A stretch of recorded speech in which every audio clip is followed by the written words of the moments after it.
Bienvenue sur le podcast Auto Reverse, le podcast qui fait repenser à sa vie et à une époque depuis le siège de nos différentes voitures.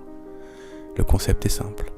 Un peu avant chaque épisode, je demande à mon invité de lister les voitures de sa vie dans l'ordre chronologique et de réfléchir pour chacune à une ou deux anecdotes marquantes.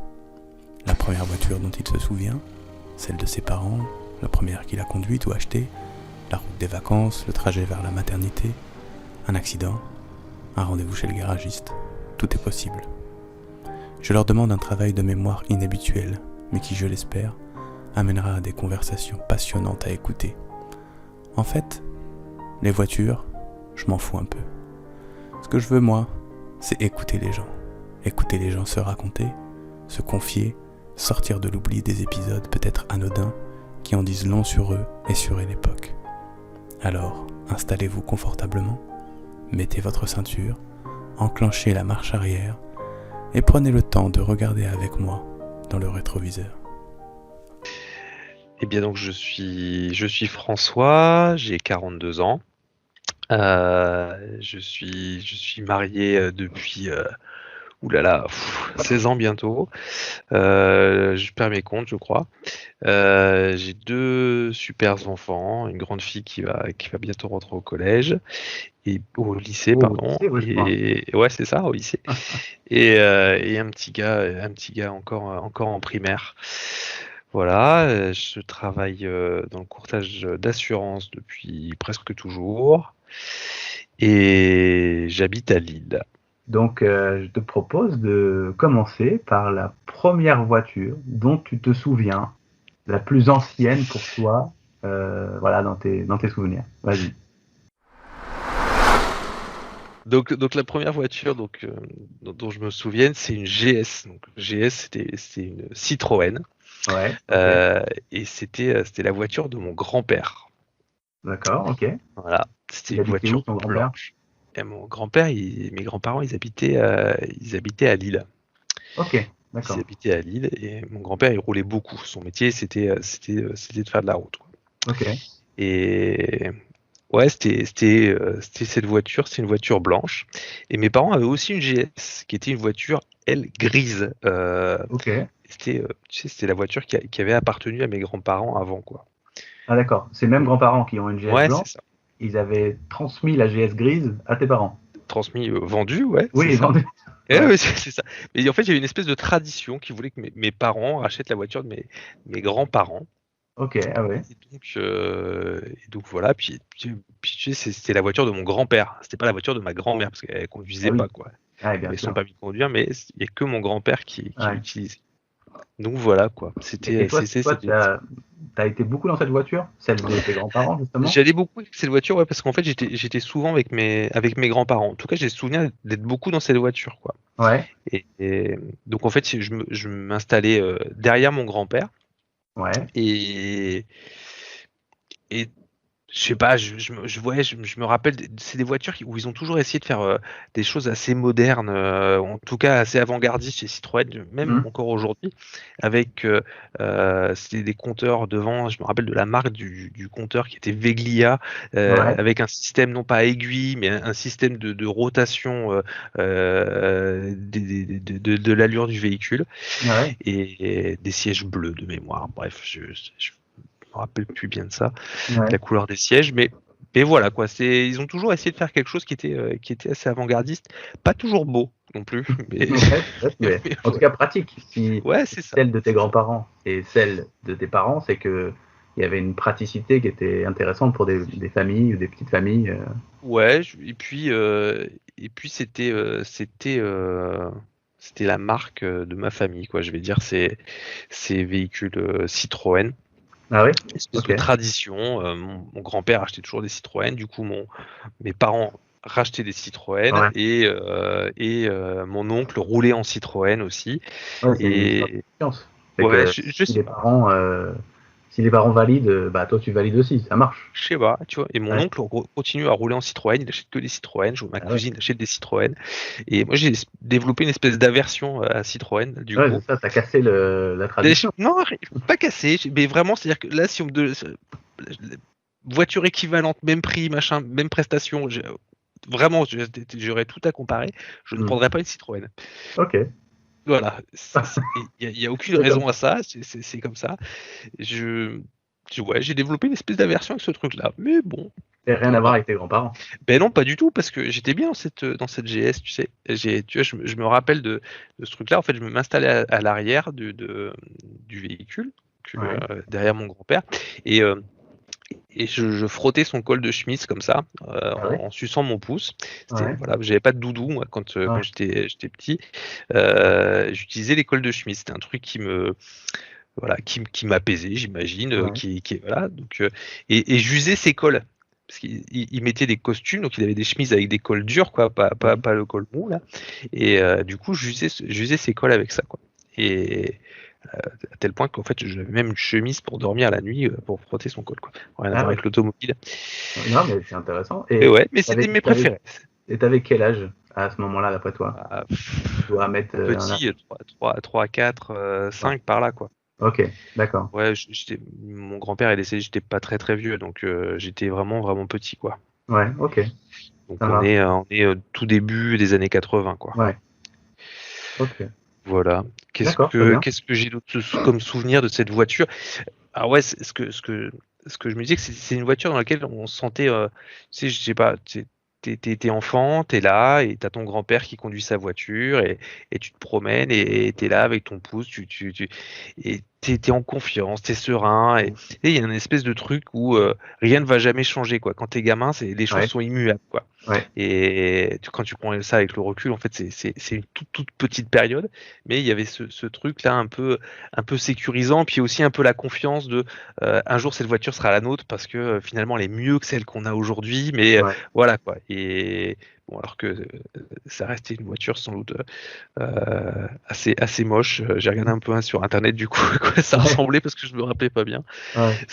C'est pas très très beau, quoi.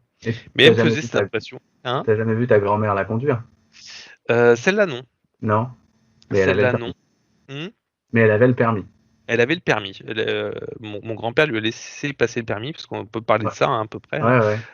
C'était pas un mauvais type, mais c'est-à-dire que les femmes conduisaient pas, quoi. Pour lui, je pense que ça n'existait pas. Et il a dû prendre ça pour une espèce de lubie.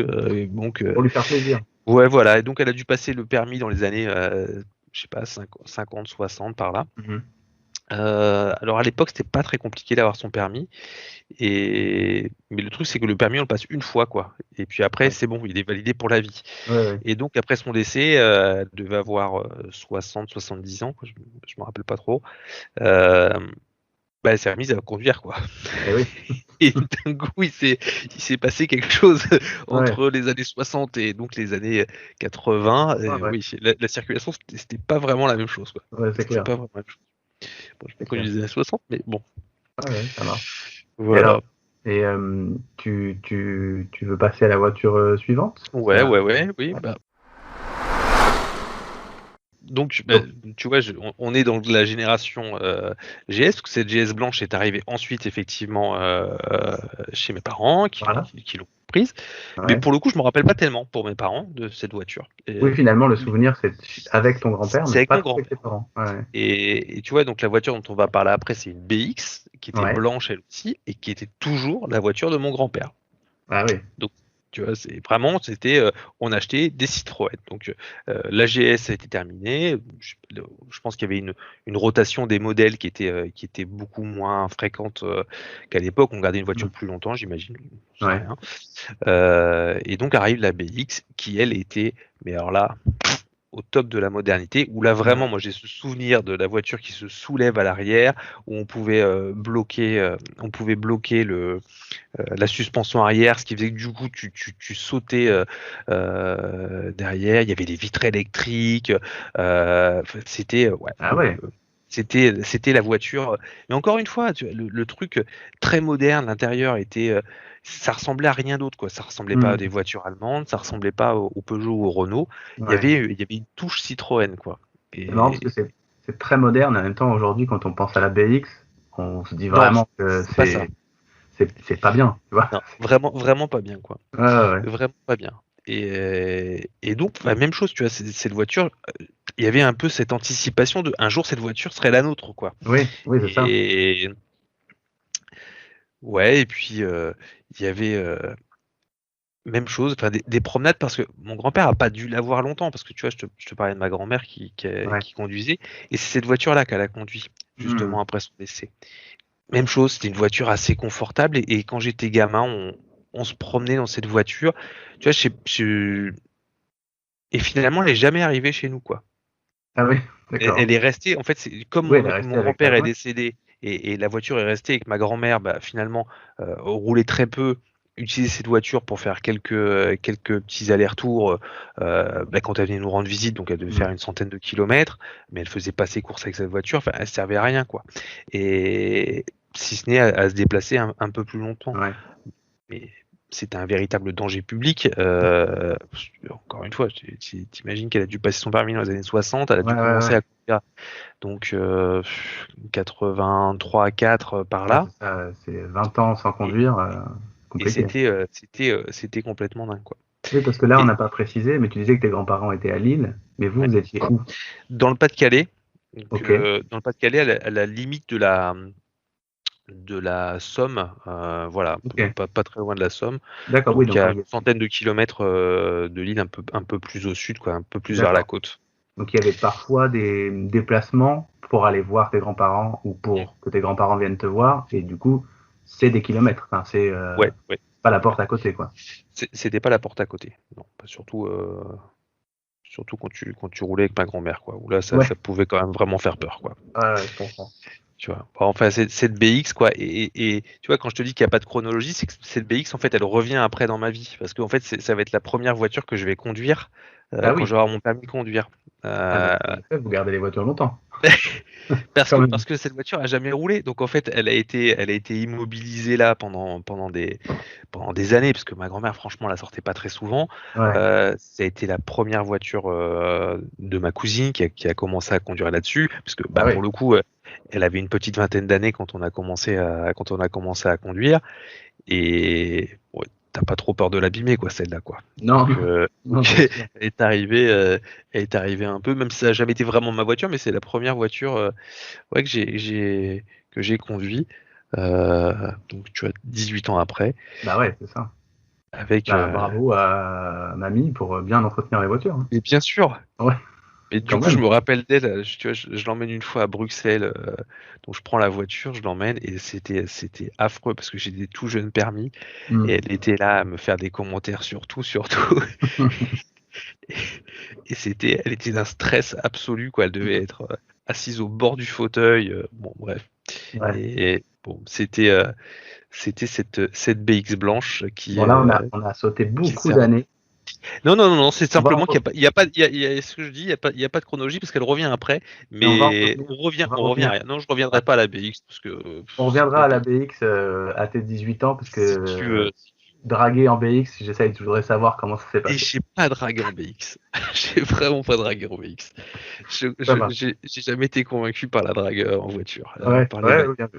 C'est vrai que c'est peut-être pas la meilleure façon de faire. Mais... Je sais pas. Donc moi je suis. Tes parents ils ont une BX, donc là on est dans les années 80. Ils ont une GS. C'est une GS, mais après ils récupèrent la BX. Non, jamais. Ah oui, jamais, pardon. Donc ils ont toujours la GS grise. Blanche du coup, puisqu'elle est blanche parce qu'ils auraient changé. Ouais, t'as raté la tradition, tu vois. C'est vrai. C'est de la grise à la blanche, et voilà. Et donc on est en GS, oui. D'accord. Et alors après, est-ce que dans cette voiture, tu as d'autres souvenirs, d'autres anecdotes, des choses liées par exemple à des départs en vacances, des choses liées à des... pas tellement en fait. Non, pas tellement sur des départs en vacances ou quoi.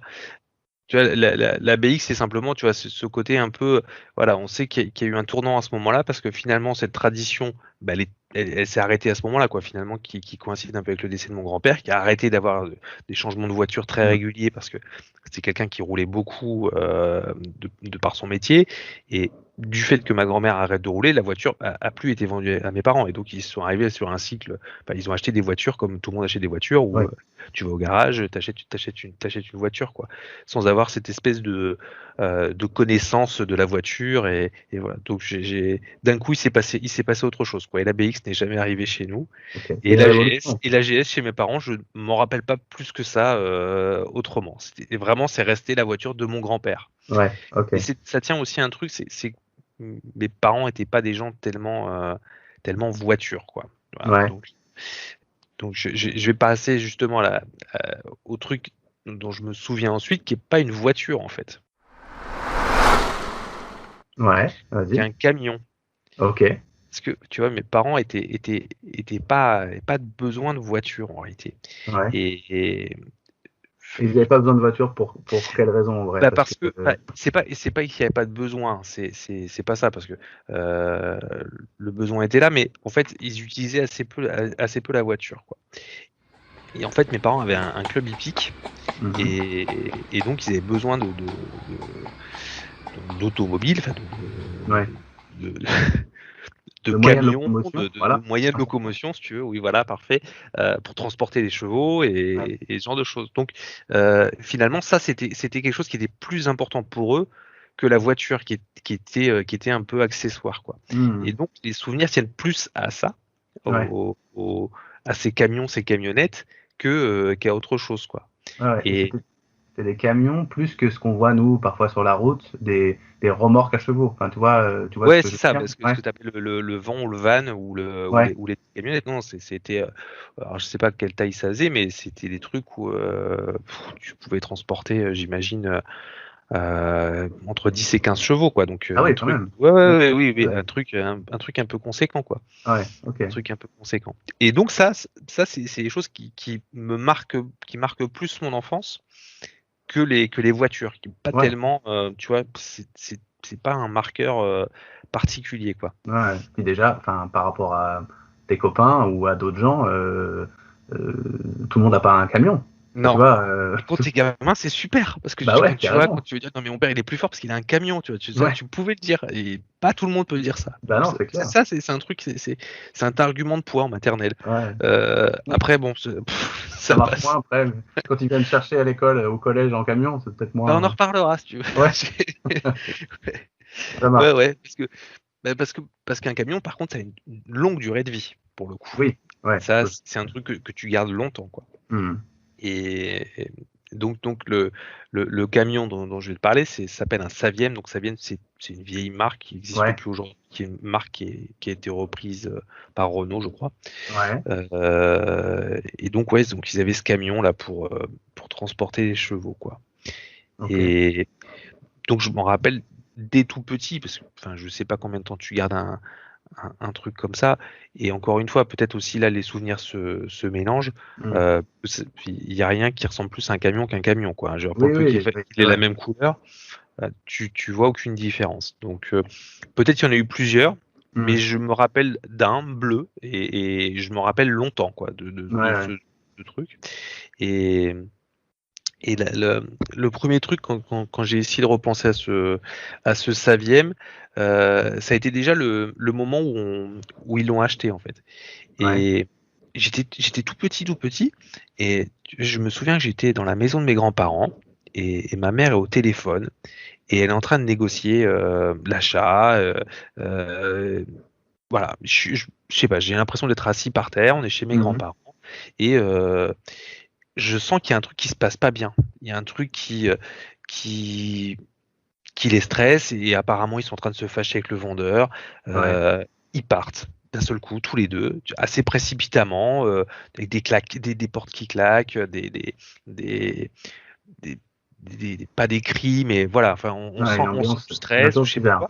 Et je me rappelle pas exactement ce qui se passait. Du coup, en fait, j'en ai reparlé après avoir pris ces quelques notes là. J'en ai reparlé un peu avec ma mère, qui me dit mais je comprends même pas que tu te rappelles de ça, quoi, parce que vraiment, du coup, j'étais tout petit et et donc j'avais ce sentiment de grand stress. Donc maintenant je connais l'histoire parce que je lui ai posé la question, mais tu vois, j'avais l'impression qu'en fait on leur volait leur camion ou qu'il y avait une espèce d'arnaque ou un truc comme ça et qu'ils partaient en voiture précipitamment et qui, je sais pas pourquoi dans ma tête, ils bloquaient le camion sur l'autoroute à grands coups de frein à main. Ah oui. Voilà, et ouais, je m'étais monté toute cette histoire en tête. Ouais. Alors Bon, qu'en fait, pas grand chose en fait. Le type voulait du liquide plutôt que d'être réglé en chèque ou je sais pas quoi. Et donc voilà. Et puis oui, enfin visiblement il essayait de profiter un peu de la situation. Et donc voilà quoi, ça les agaçait un peu. Et je pense que c'était trouver une grande quantité de liquide dans un temps un peu court, ça devait être un peu compliqué. Bon, c'est voilà. Oui, mais moi quand j'étais gosse et merci de me faire participer à ce blog, puisque du coup, ce petit podcast, parce que du coup, maintenant, je connais la vérité de cette histoire, parce que j'y avais jamais repensé. Et du coup, j'appelle ma mère la fois, je dis, mais tu te rappelles de cette histoire? Elle me dit, mais c'est fou, tu te rappelles de ça? Et je lui dis, mais il se passait quoi en fait? Non, mais c'était pas très très grave, quoi. Et bon. Mais bon, bref, le Saviep est arrivé, hein, finalement, il était chez nous, quoi. Et toi, tu as des souvenirs d'être dans dans la cabine, d'être à côté de peut-être ton père. Alors, je sais pas si ta mère l'a conduit. Non. Mon père exclusivement. Et j'ai des souvenirs, j'ai vraiment des souvenirs là-dessus parce que là, pour le coup, j'ai beaucoup roulé dans ce camion. Ah ouais. Et alors, je sais pas si tu vois à quoi ça ressemble une cabine de camion. En fait, tu as deux sièges qui sont très très éloignés l'un de l'autre.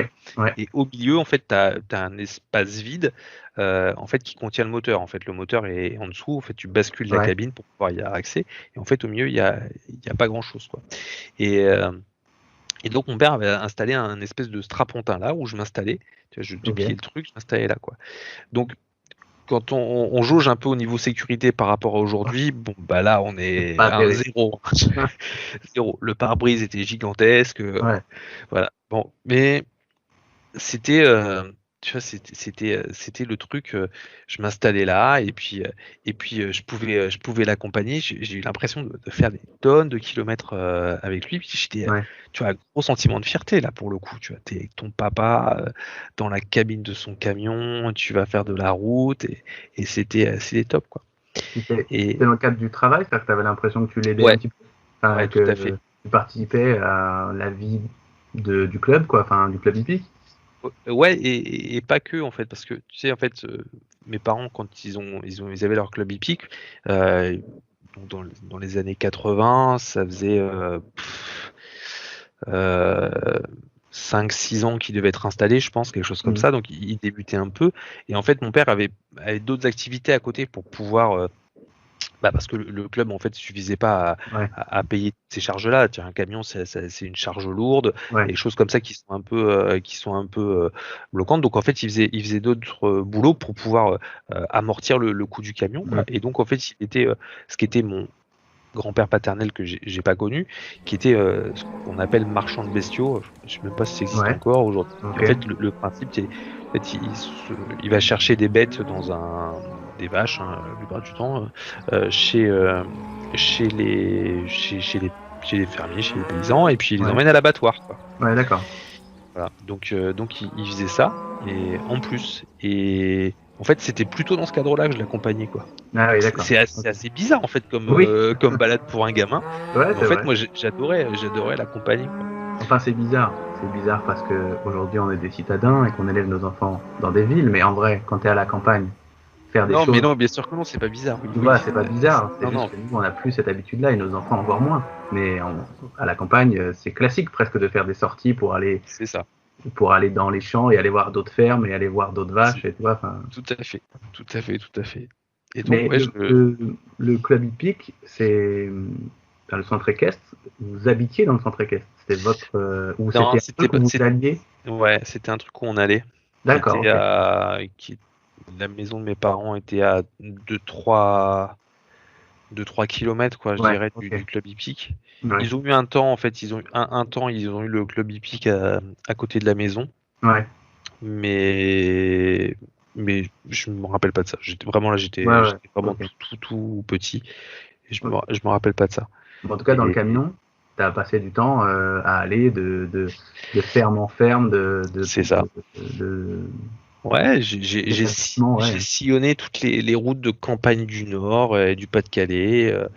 On allait, franchement, on allait un peu partout. Et en fait, je me rappelle même un peu de ce type, un petit peu de moquerie de mon oncle, parce qu'en fait, on avait 2 points fixes qui étaient en fait les abattoirs. C'est-à-dire qu'une fois que les tournées étaient terminées, en fait, ils ramenaient des bêtes à l'abattoir. Et donc il y avait une ville qui est toute minuscule, qui s'appelle Fruges, dans laquelle on allait, mais en plus là il avait son ami d'enfance qui était là, donc c'était autre chose qui est ensuite devenu le parrain de mon frère. Et il y avait une autre ville qui était plus loin, qui est Hasbrook, qui est une ville dans les Flandres, donc en fait qui est complètement à l'opposé de là où on habitait, quoi. C'est pas extrêmement loin quand tu regardes aujourd'hui, mais quand tu pars et que tu fais tes tournées et que tu atterris là-bas, voilà. Et en plus c'était une plus grosse ville, quoi. Donc j'avais, j'ai peut-être un sentiment d'arriver dans un endroit qui était un peu plus grand, un peu plus sympa, un peu plus, je sais pas, je sais pas trop pourquoi. Mais bon, voilà, quoi, cette ville, elle me paraissait assez loin, quoi. Et puis. Et tu parlais là de moquerie de ton oncle, là, je sais pas. Ouais, non, parce que je pense que cette fierté de, j'étais avec mon père me promener, j'étais avec mon papa à prendre le camion, et puis voilà, puis on était à Hasbrook, et je pense que je devais leur rebattre les oreilles de Hasbrook, et que juste mon oncle disait, oui, bah, super, bah, t'as été à Hasbrook, fantastique, mon grand. Et bon. Voilà, et c'est vrai que quand j'y retourne, bon, tu t'arrêtes pas très très longtemps, quoi, cette ville. Et je t'ai entendu, là, t'as dit que donc il y avait ton frère, donc t'as un plus petit frère. J'ai un frère, oui, qui a 4 ans de moins que moi. Ok, et tu as des souvenirs du coup de ton frère et toi dans ce camion, ou c'est l'impression que c'était que peut-être une activité pour toi ou avec toi, tu vois. Bah, l'écart d'âge fait que je l'ai plus fait, je pense, que lui. Mais ouais, j'ai des souvenirs de ça, tu sais, où on allait se promener tous les trois, et donc en fait pendant les trajets, en fait, on était en charge de différents trucs, quoi. Donc par exemple de retourner la cassette dans le poste, on s'appelle l'autoradio. J'avais mission très importante, et j'avais le droit d'allumer ou d'éteindre les essuie-glaces, voilà, pas mal, parce qu'à l'époque, chez les essuie-glaces, il n'y avait pas de détecteur de pluie, ça n'existait pas. Et quand ils étaient allumés, c'était allumé, quoi. C'était on-off, hein, à peu près. Voilà. Et je me rappelle de mon frangin mon père, il avait toujours des paquets de bonbons devant lui. Il y a une espèce de gouttière qui longeait l'avant du camion, et en fait, il mettait plein de trucs. C'était un dépotoir, ce machin. Et il y avait des paquets de bonbons là-dedans. Et mon frère mangeait des bonbons. On lui ouvrait les paquets de bonbons, il fallait déballer les bonbons, et on lui donnait les bonbons à manger. Et mon frère, à chaque fois, il réclamait, tu vois, il demandait pas un autre bonbon, il demandait un deuxième bonbon, mais c'était le 10e, mais c'est pas grave, il n'avait pas compris le concept où le deuxième bonbon était le bonbon suivant. Et c'était assez fun de ce truc-là, quoi. Et puis voilà, je me rappelle surtout de ça avec lui, quoi. Parfois on y allait avec il y avait des chiens aussi, on avait des chiens, un chien, je pense, là-dedans, donc il pouvait aussi emmener le chien dans la cabine du camion. Ok, en tout cas c'est une sortie marquante, mais j'imagine si ça a duré longtemps, qui en fait s'imbriquent entre elles, tu vois. Oui, c'est pas un souvenir plus fort que les autres, tu vois, c'est plusieurs années d'événements identiques, mais qui sont tous, qui forment tous un souvenir, un seul. Voilà, global, mais qui reste fort, quoi. Et puis, tu sais, c'est même chose, c'est-à-dire qu'en fait, il y a plein de souvenirs qui se mêlent à ça, parce que tu as le souvenir des petites routes que tu empruntes, et voilà, du côté très campagne, parce que vraiment, là, quand tu vas chercher des bêtes, parfois tu vas dans des endroits qui sont complètement reculés. Mais tu vois, il y a aussi tout le côté quand t'es gamin, enfin moi je pense que je suis resté comme ça. Il y a il y a un rapport à la nourriture qui est super important. Donc il y a aussi le truc de où tu t'arrêtes pour manger, ce que tu veux manger. Et tu vois, je me rappelle des casse-croûtes qu'on pouvait faire. Des fois, on s'arrêtait dans des villages et on s'arrêtait chez le boulanger. Et à côté, il y avait un charcutier, et on faisait nos sandwichs. Dans la cabine. nous-mêmes ou dans des petits restos routiers, petite auberge, petite brasserie de campagne. Et imbattable sur la zone. Mais je sais pas si je suis imbattable, mais les bons restos du coin. C'est surtout vraiment là, il y a un côté plutôt alimentaire. Disons qu'en fait c'est surtout que j'aime beaucoup rouler en campagne. Ça c'est un truc qui m'est resté de ça. C'est que j'aime bien prendre la voiture pour rouler. Et je suis pas un passionné de voiture. Ça m'intéresse pas plus que ça.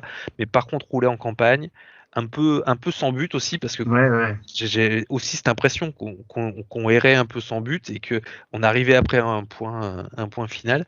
Mais c'était surtout ce truc aussi de rapport à la nourriture, quoi. Et tu vois, tout à l'heure tu me parlais là de la fierté, donc quand t'es un enfant et tout, t'es content d'avoir ce camion. Et tu vois, un autre truc dont je me suis rappelé, c'est que en fait, t'es pas confronté au regard des autres très tôt dans ta vie. En fait, quand t'es tout petit, ton monde il est assez étroit. Et donc en fait, t'es fier d'avoir un camion, ton papa il a un camion, et t'as l'impression que ton monde, le monde se résume à ton monde, quoi. Et puis en fait un jour, mon père, je sais pas où il va, et c'est un matin, je dois être fin d'école primaire ou peut-être primaire sans doute.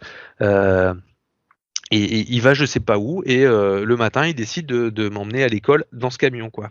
Et je descends du camion, et en fait dans la cour d'école, et il y a des moqueries sur le camion, quoi. Et là moi je suis effondré, effondré de ce truc là, mais je me rappelle pas bien ce qu'était ma réaction.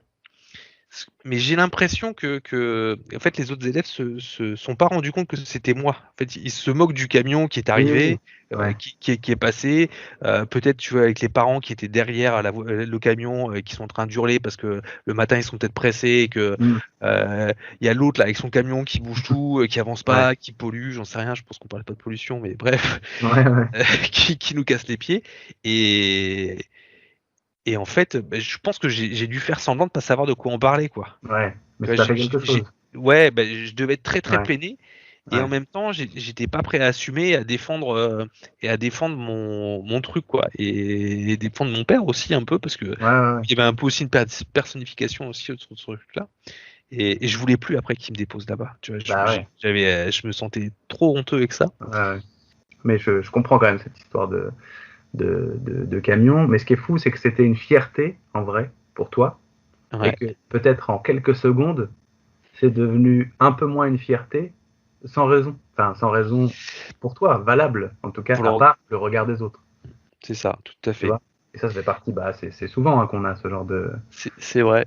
Et je pense que ça a dû être un moment un peu dur, quoi. Mais tu vois, en grattant un peu là-dessus, en notant un peu. Et j'ai noté un peu, tu vois, comme un.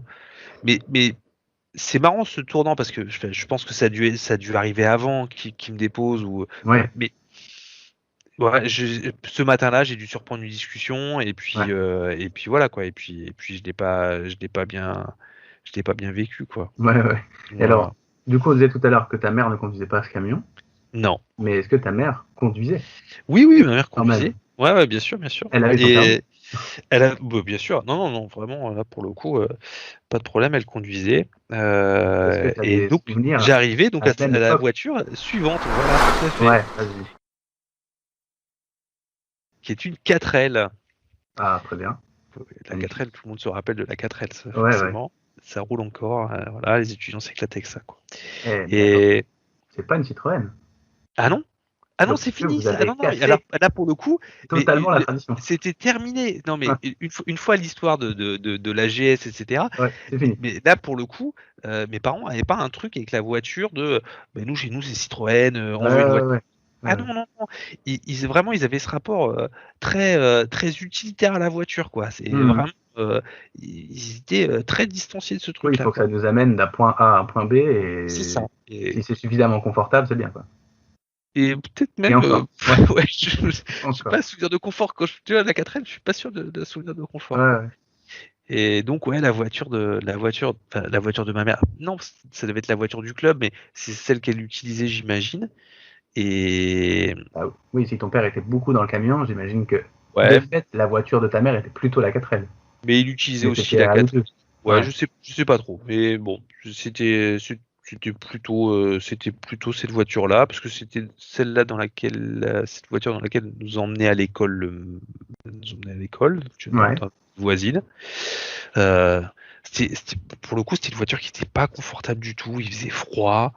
Euh, alors, il y avait des systèmes d'aération en fait où en fait, il fallait tourner une espèce de petit bouton comme ça et Mm. ça ouvrait une espèce de plaque en fer devant et donc l'air Ouais. rentrait comme ça. Donc en fait, c'était Ouais. juste l'air de dehors. De dehors. Voilà. Ça faisait toujours plein de buées. Il y avait des tout petits essuie-glaces qui essuyaient rien du tout. Ouais. Tu sais, j'ai dit, je suis nordiste, donc la pluie, c'est un Important. truc important, quoi. Avec des fauteuils qui devaient être dans une espèce de d'imitation cuir plastique, je sais pas trop quoi, Ouais. avec des systèmes de tendeurs, donc un truc franchement pas confortable du tout. Ouais. Mais brûlant l'été et glacé l'hiver. Ouais, je me rappelle plus de l'hiver. Ouais. Je me rappelle plus de l'hiver. Les étés brûlants, Ouais. c'est pas trop C'est fréquent. rarement brûlant dans le nord, quand même. Ouais, ça peut arriver, mais j'ai pas ce souvenir là. Ok. Et ouais, non, il y a tout sauf du confort, quoi. Ouais. Ouais.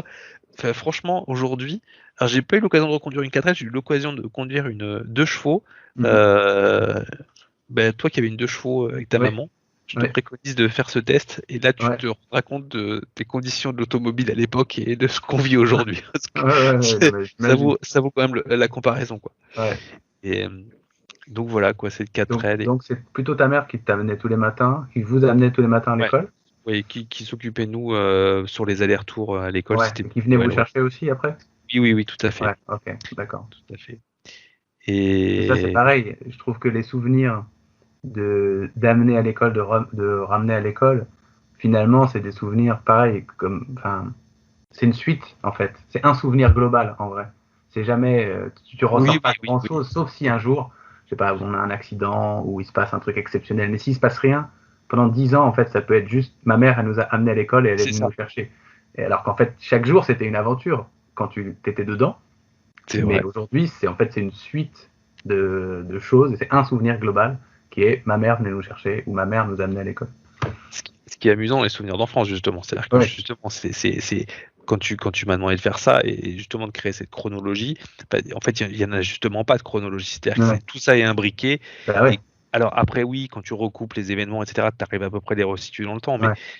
sinon, en fait, c'est un souvenir d'enfance, quoi. Mais Ouais, c'est ouais. marrant ce que tu dis parce que parfois je me dis, mais il a dû lire mes notes ou quelque chose parce que Non, voilà, non, c'est un peu non. l'histoire que j'ai te raconter sur cette 4L parce que voilà, j'ai essayé de quand même sortir un peu justement de ce truc-là et en fait, tu vois, effectivement, c'est un souvenir global de, elle nous emmenait le matin à l'école et c'est marrant parce que je me rappelle pas du voyage du retour et je me Ouais. rappelle plus du matin. Alors, sans Ouais. doute, tu vois, je devais pas aimer beaucoup l'école ou quoi, je devais sentir un déchirement et on s'amusait, tu vois. Je me souviens de trucs où on riait beaucoup et, et d'un truc où elle roulait dans les flaques, elle passait vite dans les flaques et ça Ouais. faisait des grosses gerbes d'eau comme ça. Et mon frère hurlait bateau, bateau, parce que ça faisait comme des vagues Comme des vagues, ouais. ce qui était, je sais pas si c'était vraiment prudent, je sais pas si on allait vite, mais c'est sans doute qu'en fait on devait aller à 30 km/h, mais c'était Oui, mais une petite malgré route. tout. Et Ouais. toi, tu vois un truc super rapide parce que t'es enfant. Ouais. Mais ouais, je me rappelle pas tellement du soir, sauf donc c'est un peu cette anecdote. Et en fait, il y a un soir où je suis à la grille.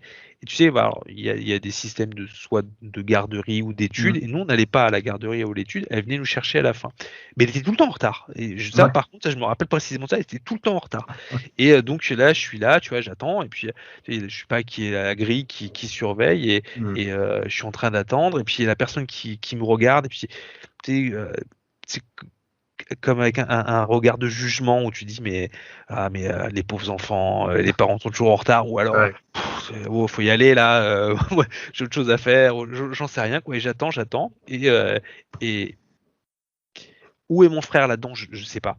Et voilà, sans doute qu'il est pas loin, mais je pense qu'on attend tous les deux, hein, parce qu'on est dans la même école. Maternelle et primaire étaient ensemble. Et bref, en fait, au bout d'un moment, il y a quelqu'un qui me dit qu'elle a eu un accident. Et là, il y a un truc, quand t'es gamin, il y a un accident, mais là, tout s'effondre, quoi. Pour toi, c'est la vie s'arrête, tu sais pas, il y a un truc. Et bref, c'était quand même un bel accident. La voiture, elle était explosée. Je pense qu'elle avait le type avait dû arriver vite. Il y avait un stop. Peut-être elle n'avait pas vu. Enfin, je sais pas qui était responsable ou pas et comment ça s'était passé. Et tu vois, syndrome du courtage d'assurance qui revient. Mais qui était responsable? Vous avez le constat ou pas, les amis? C'est important de savoir. Quand même, je me le dis en le disant. Quand même, il y a un truc là. Pour le souvenir, c'était important que tu saches qui était responsable.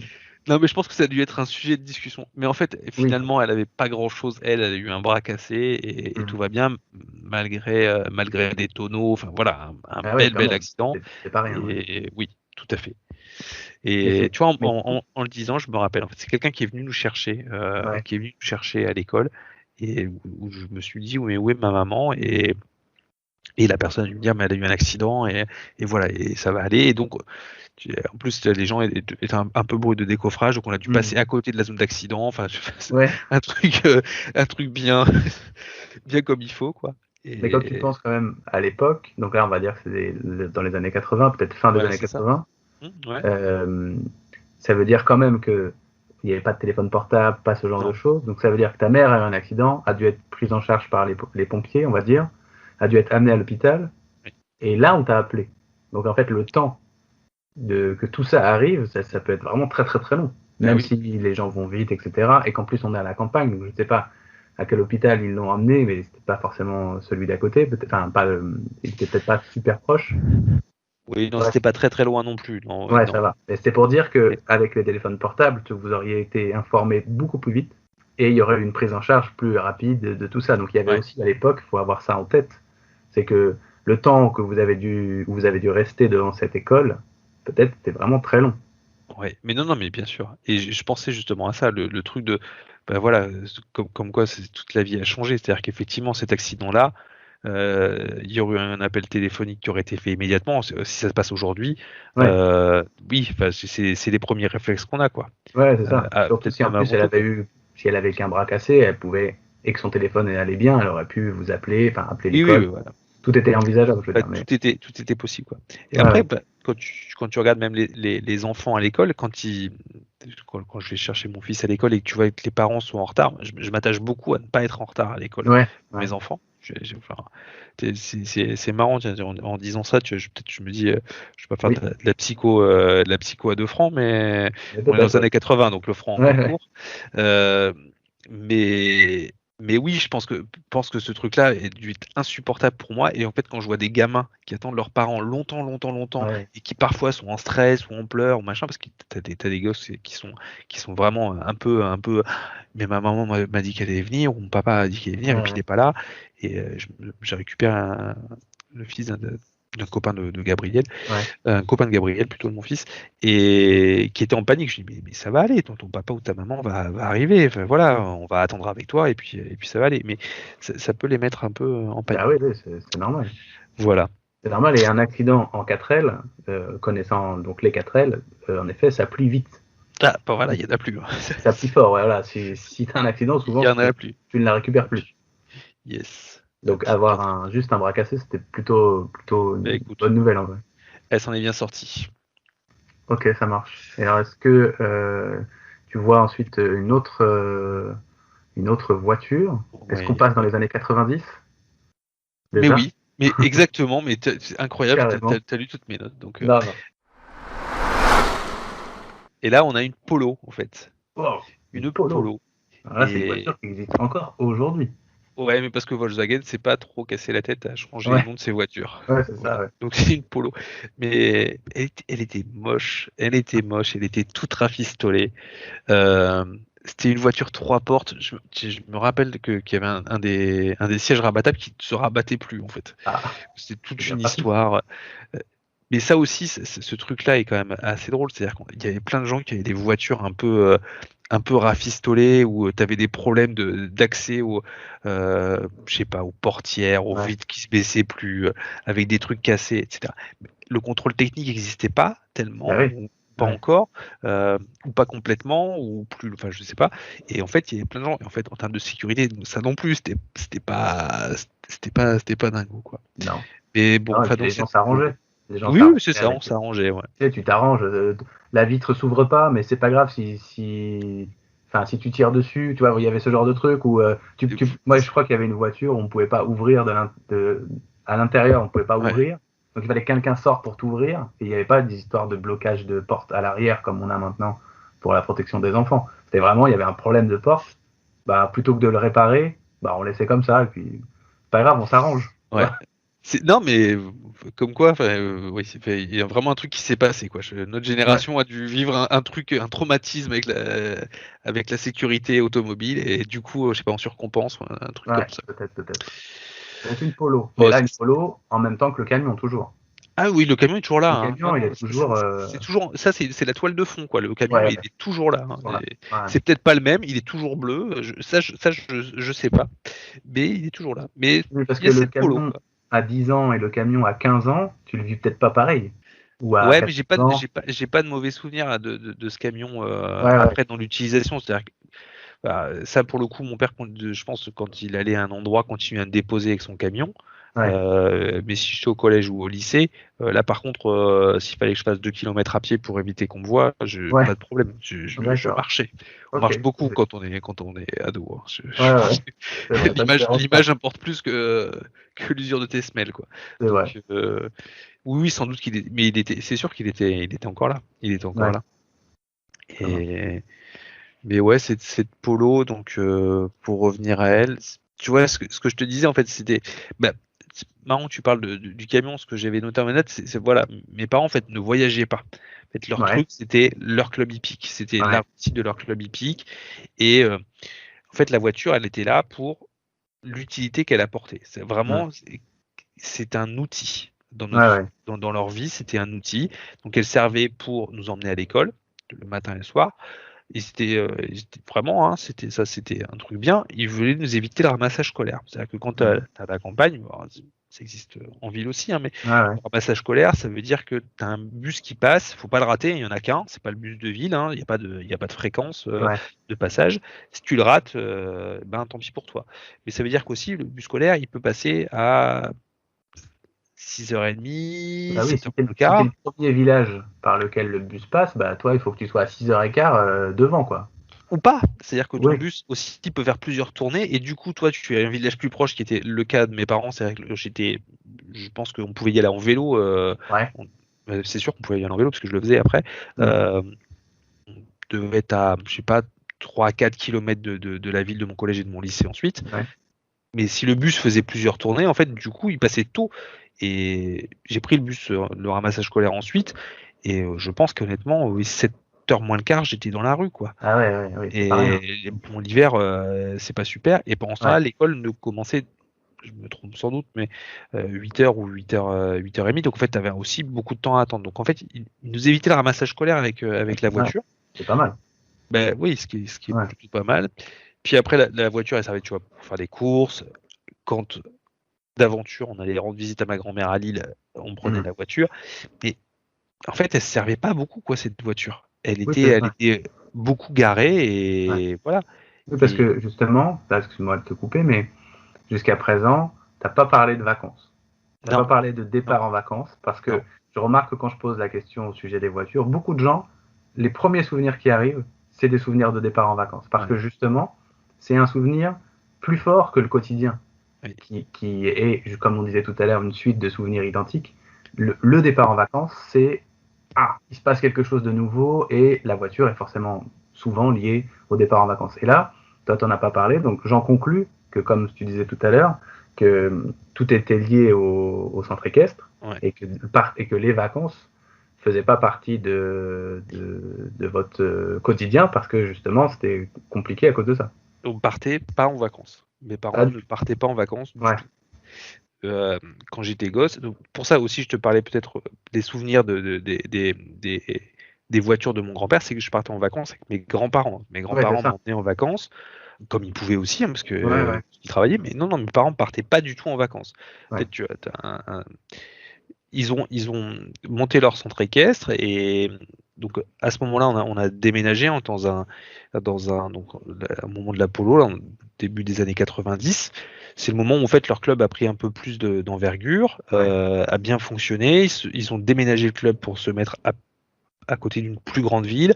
Ils avaient plus de chevaux et ça occupe 365 jours de l'année et ils partaient vraiment jamais quoi. Donc les visites à ma grand-mère à Lille étaient assez rares. C'est nous qui, quand on y allait, c'était plutôt rare. C'était plutôt elle qui venait nous rendre visite. Donc voilà, c'est vrai que la voiture elle était le plus souvent en fait à l'arrêt. Alors à ce moment-là, donc mes parents avaient la maison, leur maison et le centre équestre était dans le même village, donc qui était un plus grand village et qui était à côté vraiment, je te dis 2-3 km à côté d'une plus grande ville. Mais après on faisait à peu près tout à pied ou à vélo au sein du village quoi. Et là, du coup ça te met un rapport à la voiture qui est très distant en fait. Oui, bien sûr. Puis très vraiment dans l'outil quoi. C'est un outil. Mais c'est ça. Et vraisemblablement on va pas en faire autre chose que ça. C'est pas un moyen de locomotion lié au loisir, par exemple. Non. Alors que dans la tête de pas mal de gens qui partaient en vacances une fois dans l'année, il y avait ce côté-là, toute l'année elle sert à ça, enfin à rien d'autre que le quotidien, mais une fois dans l'année on la remplit de bagages et on va là où on va faire du loisir. Truc que j'ai jamais fait. Voilà, c'est ça. Non mais ça veut dire, forcément ça change ton rapport à la voiture automatiquement. C'est pas un outil qui t'emmène vers la plage, la montagne, une maison de campagne, tu vois, dans le sud ou je sais pas où. C'est pas le cas, tu vois. Donc forcément, le rapport est complètement différent. C'est pour ça quand tu m'as demandé de penser à ça là, mes souvenirs autour de la voiture, j'étais un peu embêté parce que je sais que voilà quand on en parle et c'est pour ça que je suis venu au Saviem. Après je te parlerai d'une autre camionnette. Mais qui pour le coup en fait finalement sont là sur des longues périodes, donc il y a pas beaucoup de changements et cette Polo elle était là et elle nous servait qu'à ça quoi. Je me rappelle d'aller-retour pour voir ma grand-mère, mais hormis ça, tu vois, et c'est pas très loin, je veux dire, c'est une centaine de kilomètres. C'est pas des grands voyages, quoi. Donc. Mais alors, je reviens sur les vacances. Est-ce que c'est quelque chose qui a manqué à tes parents? Tu penses? Non, je crois pas. Tu crois pas? Ça faisait pas partie de leur quotidien en fait. C'était pas ça. Ils s'occupaient de leur club et. Alors, je pense que c'est un truc qui a pas manqué à mon père, qui a sans doute manqué à ma mère ensuite, ou qui lui manquait en fait, qui attendait autre chose aussi. On partait parfois en vacances avec ma mère, mais mon père ne partait jamais en vacances. Ah oui, d'accord, mais quand même, c'est un peu parti avec ta mère. Mais pas très souvent. Le plus souvent, je suis parti en vacances avec ma grand-mère et ma grand-tante, puisque elles sont jumelles, elles étaient jumelles. Donc parfois ma mère nous rejoignait, mais j'ai pas fait beaucoup de vacances avec ma mère étant enfant. Avec mes parents non, vraiment ça s'est jamais produit. Je pense qu'on a passé une nuit à l'hôtel à 4, voilà, et c'est à peu près tout quoi. Et c'était encore un truc autour du cheval. C'était ce truc-là était mais omniprésent. Oui, en fait, ça. Omniprésent. Ça t'occupe 100% de ton temps. Donc, soit tu trouves quelqu'un pour faire ça pendant un mois de vacances à ta place, mais que tu dois payer. Donc, voilà, ça vaut pas le coup. Donc, tu dois y être tout le temps. Mais et puis surtout, en fait, je pense qu'il il y avait un truc, c'était leur bébé. C'était personnifié. C'était le cheval était présent à leur mariage. Ils ont vécu un temps, donc le tout début du club était dans leur maison. Donc ils avaient 4-5 écuries, et puis je pense qu'ils emmenaient les gens se promener comme ça. Ensuite, ils ont agrandi, ils ont pris des écuries au sein d'un beau domaine, un beau château, et puis après ils ont eu un truc encore mieux, et voilà quoi. Donc, mais tout tourne autour de ça quoi. Et ouais, tu vois, ce que j'avais pris dans mes notes, tu vois, je me disais que tu vois, la voiture était vraiment vraiment moche. Et là aussi, tu vois, en fait, on s'est un peu foutu de moi, mais là, vraiment réellement quoi. En plus, ils avaient bien choisi, mais mis dans un collège privé, donc du coup, tu vois, là pour le coup, les voitures, là, il peut y avoir un peu d'écart parfois, quoi. Et là, cette fois-là, je devais être en 4e ou 5e, et j'avais pas trop laissé dire, quoi, parce que je pense que j'avais compris à ce moment-là que justement pour mes parents, c'était pas très important. Et que là où eux mettaient de l'importance, bah, c'était leurs chevaux et ce qu'ils pouvaient faire autour de ça et de leur club et de leur passion. Et la bagnole, c'était vraiment un truc secondaire qui était indispensable, parce que quand tu es à la campagne, tu peux pas faire ça. C'est une question que je peux me poser, ou tu peux te poser, parce que on habite en ville et que en fait, j'ai surtout une voiture pour ce que tu dis, pour les loisirs, pouvoir aller en vacances, ou pour les activités des enfants. Après, en tant qu'adulte, je pourrais faire tout ce que je fais, je pourrais le faire à pied sans trop de difficultés, quoi. Et donc c'est cette Polo, et c'était une belle époque pour eux, quoi. Donc comme quoi, il n'y a pas de lien, enfin pour eux, pour nous, hein. C'était l'époque où ils réussissaient bien, où on était heureux en famille, et où ça se, voilà quoi, où il y avait des belles perspectives, perspectives pour eux. Mais du coup, il n'y a pas de lien réussite sociale, belle voiture. Non. Pour eux, parce que pas justement, il n'y avait pas ce besoin-là. Et pour ça que je pense que ce que tu disais par rapport à l'école, où tu les as défendus, c'est que parce que tu savais qu'ils faisaient pas semblant. Tu savais qu'ils n'étaient pas en train de se dire qu'ils étaient dans une super voiture, et que du coup, que les gens se moquent, c'était un peu étrange, parce que voilà, alors qu'en fait, ils pouvaient se moquer, en fait, t'en foutais, puisque tu savais très bien que cette voiture-là, ça reflétait pas votre niveau de vie sociale, de réussite, même de bonheur, en vrai. Cette voiture, elle ne reflétait rien, à part, vous avez celle-là, mais vous auriez très bien pu avoir, je sais pas, un tracteur, c'était pareil presque. Enfin, j'exagère, tu vois, mais tu vois, en l'écrivant, c'est un peu ce que je me dis, c'est que je suis même pas sûr qu'ils voyaient, quoi. Ouais. Qu'ils voyaient, ou voilà, c'est-à-dire que ils avaient leur regard, il était orienté uniquement sur l'achat, l'élevage de chevaux, la réussite de leur club hippique, la formation qu'ils pouvaient donner, la transmission à des élèves, des jeunes cavalières, transmettre à des gens qui voulaient devenir ensuite moniteurs. Voilà, vraiment, je pense que ça tournait autour de ça. Et en fait, ils avaient personnifié. Il y avait pas de frontière, en fait, pour eux, entre leur vie privée, la vie de famille et ce club. C'était un tout, quoi. Il n'y avait pas autre chose. Et j'ai mis beaucoup de temps, en fait, à passer quand le club s'est arrêté, quand j'avais 17-18 ans. Quand ça s'est arrêté, en fait, j'ai eu beaucoup de mal, en fait. C'est pour moi, enfin, je ne dissocie pas mes parents de ce truc-là, quoi. Donc, tu vois, la bagnole là-dedans, bon, c'est vrai qu'elle est un peu loin, quoi. J'aurais dû faire le même exercice avec des chevaux, tu vois, ça aurait peut-être été. Mais non, parce que c'est bon. Ok. Ça marche. Donc là, la Polo. Voilà. Alors après, qu'est-ce qui a succédé à la Polo? Alors après la Polo, il y a une Renault 20. Ok. Tu vois ce que c'est qu'une Renault 20? Ouais, très bien. C'était magnifique, la Renault 20. Ouais. Ça, c'est la première voiture que j'ai conduite. Ah, ok. Et la même chose pour draguer, c'était bien, là, pour Ouais. le coup. Et en fait, c'était une voiture c'était une voiture d'occasion. Et en fait, hasard de l'histoire, c'était la voiture d'occasion de ma petite copine de l'époque, quoi. Ah oui. Et bref, voilà. Tu Alors, t'as récupéré par hasard? par Ou- hasard, complètement. Ah ouais, Complètement. d'accord. Et je me suis rendu compte quand elle est arrivée, quoi. Voilà.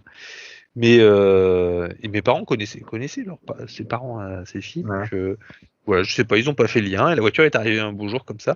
Mais encore une fois, je pense qu'en fait, je pense que la Polo devait être pourrie. Ils se sont dit, bon, il nous faut une voiture. Ils ont été un matin chercher cette Renault 20 qui devait correspondre au budget qu'ils avaient décidé de mettre pour une voiture. Ouais. Et ça s'est arrêté là, quoi. Et je me rappelle que donc l'ancien propriétaire, donc le père de cette petite copine, leur a dit, mais en fait, pourquoi on n'en a pas parlé? Parce que en fait, j'aurais pu vous la vendre, vous l'auriez peut-être eu moins cher ou un truc comme ça, Ouais. quoi. Et je sais pas, je pense qu'ils ont botté en touche. C'était C'était pas crucial, quoi. non. Ouais. Bah, Alors attends, parce que j'ai pris des notes quand même là pendant qu'on se parlait. Ouais, Tout à l'heure, vas-y. tu as dit que c'était la BX que tu avais conduit en premier. Et là, C'est tu vrai? me dis que c'est la R20. Alors, Ouais, mais je t'ai dit, moi, j'aimerais des non. précisions. Mais oui, ça mérite des explications parce que en fait, la BX, c'est la première voiture que j'ai conduite avec mon permis, je pense t'avoir dit. Ouais. La Renault 20, et j'avais là, pas le permis. c'est sans permis. Ah, ok. Détail important. Yes, et oui, mais c'est vrai, ça pour le coup. D'accord. Ok. C'était donc la première voiture que j'ai conduite, D'accord. mais on peut pas le dire officiellement Bah non. Non. parce que j'avais pas le permis de conduire. Et ouais, parce que j'ai pas fait la conduite accompagnée. C'était un truc, c'est un truc je sais pas si ça a Ça débuté ou existait pas. peut-être pas encore, ouais, je crois. Ouais, ça va, je suis pas si vieux que ça. Non, mais. Si, ça existait, mais j'ai pas fait la conduite accompagnée. J'ai passé mon permis à 18 ans. À la campagne, c'est un truc majeur, le permis de conduire. Ouais. Quand j'en parle avec mon épouse, c'est pas un truc qui lui parlait, tu vois. Nous, Ouais. c'était crucial. J'ai eu 18 ans, à 18 ans et un mois, j'avais mon permis, quoi. Ouais, c'est normal parce que tout est plus loin. C'est Enfin, ça. voilà. Et tu sais que ça va t'offrir une espèce de liberté ou quoi. Ouais, c'est normal. Et donc, cette Renault 20 est arrivée. Tu vois, la Renault 20, c'était pas beau, c'était une C'est assez bagnole grand. lourde, ouais, imposant, c'est enfin c'était ouais. Enfin, aujourd'hui enfin, et bref et je me suis retrouvé donc à conduire cette voiture sans permis. C'était tu sais, sur des petites routes de campagne quand Ouais. quand on allait rendre visite à une tante assez régulièrement, on y allait assez fréquemment, je sais pas, une fois tous les 15 jours, quelque chose comme ça, quoi. Et donc, je roulais là, et puis, tu vois, mon père, il me prenait les rudiments de la conduite. Mais moi, j'étais tout gamin, je sais pas, donc ça devait être lycée, quoi, ça, peut-être Ouais, la seconde par là, quoi. Ouais. Donc j'ai l'impression de pas voir la route, quoi, d'avoir le volant comme ça. Et puis ça montait haut sur le côté, donc tu voyais pas grand chose. Ouais. J'avais l'impression de rien maîtriser. Voilà. Et puis alors, du coup, j'étais content de pas faire la conduite accompagnée. Je pense que ça tient à ça aussi, c'est que Ouais. mon père, c'était pas forcément un très bon enseignant pour ses enfants. Je pense que c'était un super entraîneur, un super moniteur d'équitation, Ouais. mais ton Oui. rapport fils-père à ce moment-là, c'est pas un bon truc. Ouais. Voilà, il faut vivement déconseiller ça. Et donc, je pense que la conduite accompagnée, pour beaucoup, j'ai écouté un peu ton blog, ton podcast précédemment, et Ouais, voilà, ouais. j'ai l'impression que c'est des trucs un peu amers pour beaucoup de monde, donc Ouais. je suis pas sûr que la conduite accompagnée soit un bon moment pour la relation parent-enfant. Ouais, c'est vrai. Et donc, ouais, on roulait dans cette bagnole là, et on filait dans les champs, mais ouais, je pense que je maîtrisais rien du tout. S'il y a une voiture qui était arrivée en face, je sais pas comment l'histoire serait finie, quoi. Peut-être qu'on serait pas là pour parler. C'était avec l'accord de tes parents. Tu prenais pas la voiture seule sans leur accord. Bien sûr, on s'arrêtait, tac, Ouais. mon père me laissait sa place, je montais à sa place, et à chaque fois, je faisais cette petite route, quoi, qui Donc, était tu sais, en plus, oui, en fait, tu as fait de la conduite accompagnée, mais c'est ça, pas légale, pas c'est ça. dans le cadre Non, légal. Mais en tout fait, tu à as fait de fait. la conduite accompagnée avec ton père. Ouais. Alors, bon, alors, je suis pas sûr de ce que ça a bien pu m'apporter après, hein, parce Bah, que tu as eu ton permis à 18 ans et un mois. Donc, c'est ça.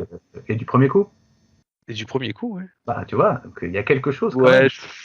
Non. Je suis sceptique. Franchement, je suis sceptique. On n'a pas parlé des contrôles, non. Non. Vraiment pas tellement quoi. C'était vraiment t'apprenais à passer la première, la seconde, la troisième, t'allais Ouais. pas au-delà. Voilà. Donc voilà.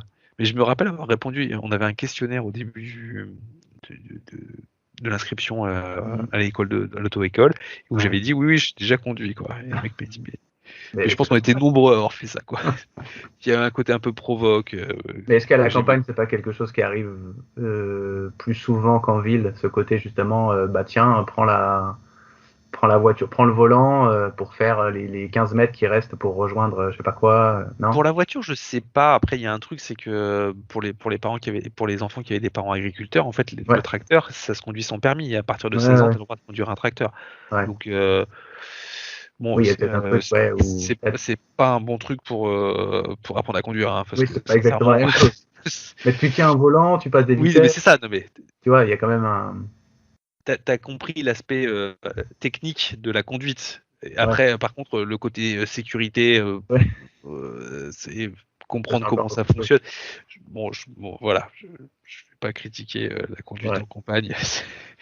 Ce n'est ni lieu ni l'endroit, N'est-ce ni, pas, ni le moment. Mais donc ouais. ça c'était la R20 de tes parents, mais après, du coup, la BX que toi, tu as réussi à conduire, Ouais. c'est celle que tu as ensuite conduit seul.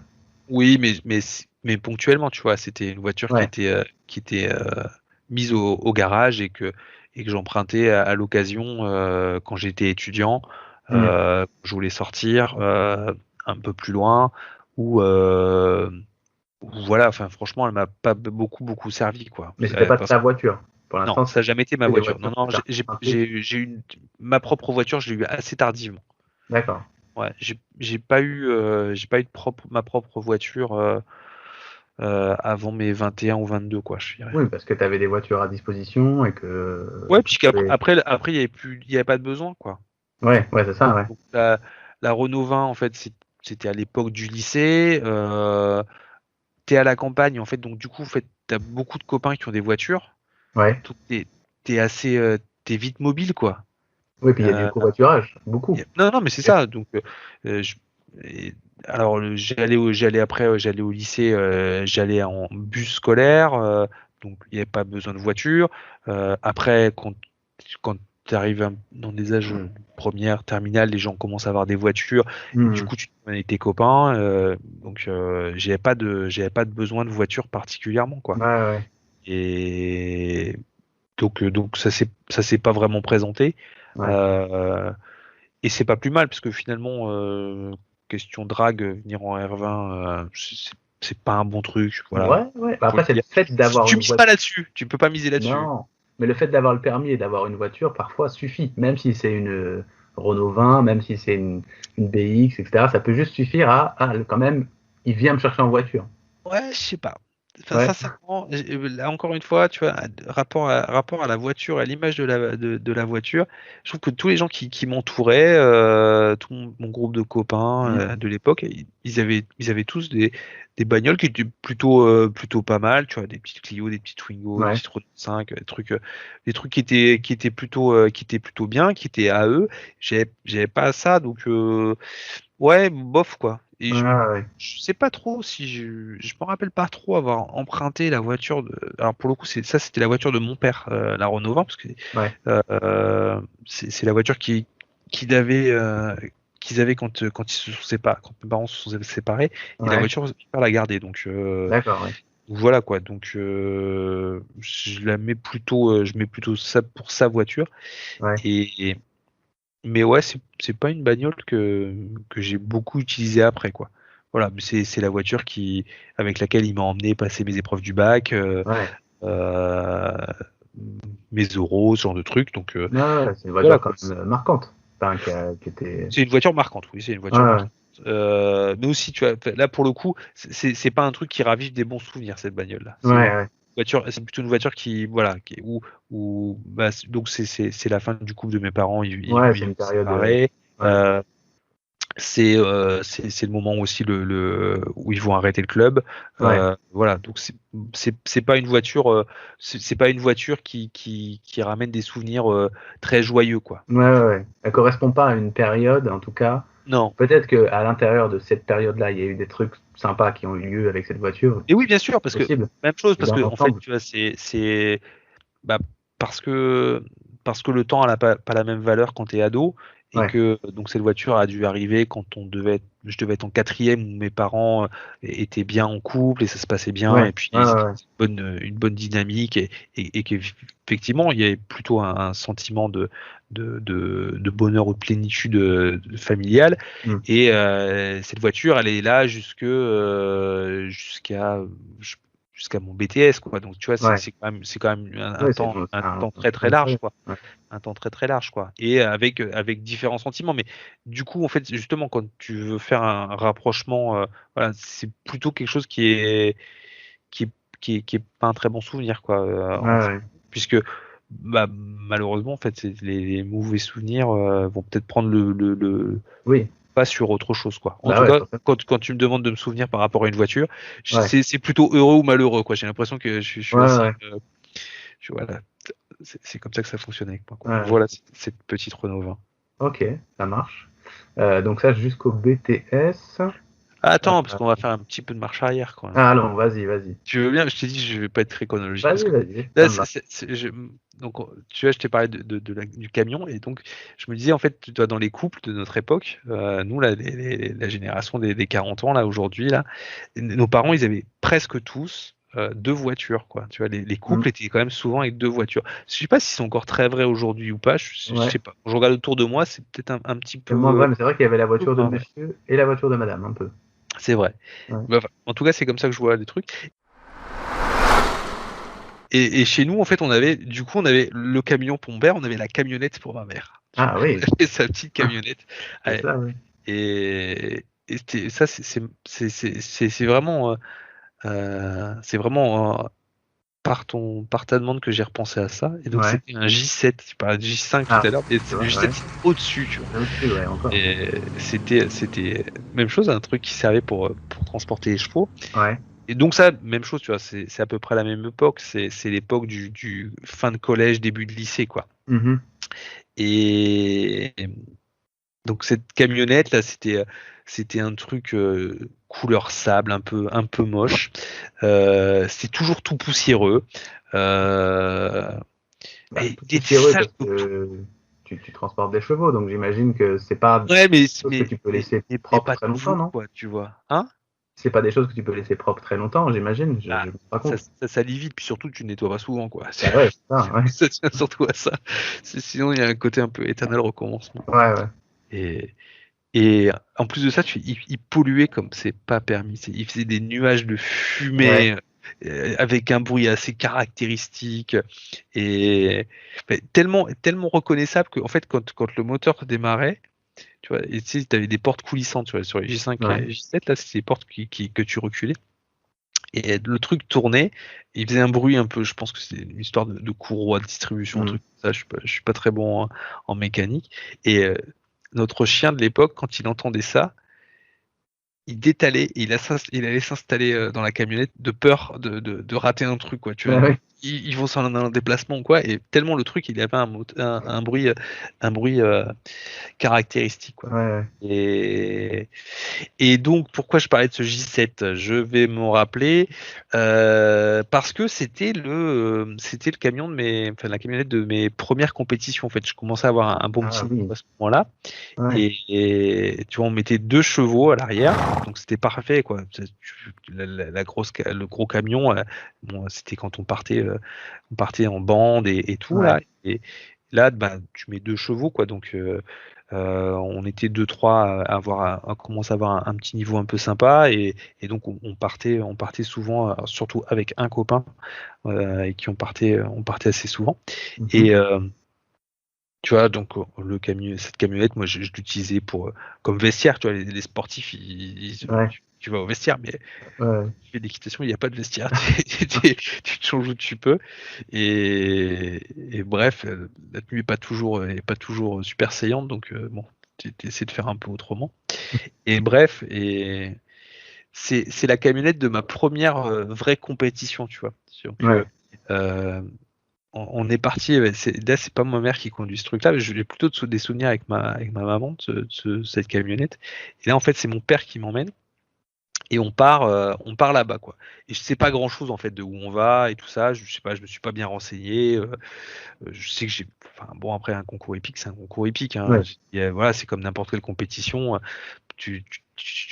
Dans n'importe quel sport, quand t'es gamin, tu te renseignes pas tellement si c'est loin ou pas loin, ou comment tu vas y aller, ou tous les aspects pratiques. C'est des trucs qui viennent un peu. Voilà, c'est quand on commence à avoir nos âges qu'on commence à s'inquiéter, tous ces aspects matériels, quoi. Et donc, tu vois, j'ai 14 ou 15 ans, et ce truc, c'est à Amiens. Donc, voilà, on roule, et ça doit être une cinquantaine de kilomètres de là où on était. Et on arrive, et en fait, c'est un palais des sports. Et donc, on gare la camionnette, à côté d'un camion flambant neuf, un truc top. Et en fait, je descends de la camionnette et je m'aperçois, tu vois, il y a des trucs logo stickés sur le truc. Et c'est le camion d'Édouard Coupry, qui est un cavalier international. Ok. Et donc, j'arrive là-dedans et je me dis, waouh, et la classe, t'as vu, j'ai garé ma camionnette là. Enfin, j'ai pas garé, mais en France, c'est garé là. Et bref, et en fait, je me rends compte que ma première vraie compétition, ça va être un concours d'ouverture d'un concours international. Ouais, ok. Et en fait, d'un coup, je commence à prendre une vraie pression, quoi. Tu vois, donc là, on prépare le cheval et tout, machin, on va reconnaître le parcours, hein, je vais pas faire de blabla, machin. Et donc, j'arrive sur l'équitation, et j'arrive en piste. Donc, bon, tu salues le jury, il y a un rituel, c'est assez ritualisé, l'équitation. Et j'entre en piste, machin, et je commence, je me mets au départ, et ça y est, et je pars. Premier obstacle, le cheval s'arrête, ça passe pas. Je fais demi-tour, hop, il s'arrête. Je fais demi-tour, trois refus. Trois refus, c'est élimination, ouais. J'ai pas passé un obstacle. Je sors de la piste, et c'est tout, hein, ça s'arrête là. Hein. Ouais, c'est fini. Donc j'ai dû être en piste, mais 30 secondes, j'ai pas sauté une barre, rien. On remonte dans la... Mon père ne me dit rien du tout. On monte le cheval, on repart, on fait 15 km. On se dit rien du tout. Et là, je me dis, maman. Et là, mais tu vois, en plus, ce que je te disais, là, pour le coup, le rapport père-fils et entraîneur ou moniteur élève, c'est une catastrophe. Et donc, dans ma tête, on se fait une vingtaine de kilomètres, mais il ne me dit pas un mot. Et je me dis, oh, mais qu'est-ce que je vais prendre parce que il peut rien t'arriver. Mais je sais pas, t'arrives pas à faire la part des choses quand t'es gamin, quoi. T'as toujours l'impression que t'es pas en train de tuer, quoi. Alors qu'en fait, il se passe jamais vraiment grand chose. Hein. Et bref, on s'arrête, comme souvent, on s'arrête pour boire un café ou bref. Et dans un bistrot, machin. Et là, d'un seul coup, je sais pas, il me tape sur l'épaule ou un truc comme ça, il me dit, bah c'est pas grave, hein, il y aura des meilleurs jours ou des jours meilleurs, et puis tu feras mieux, quoi. Et là, d'un coup, je suis redescendu en pression et tout allait bien, et ouais, j'étais content de me rappeler de ce truc-là, donc je te dis merci, parce que il m'impressionnait beaucoup, tu vois. C'était un type dur comme entraîneur, franchement. J'ai pas rigolé beaucoup, mais bref, ça m'a permis de me donner confiance, ce truc-là.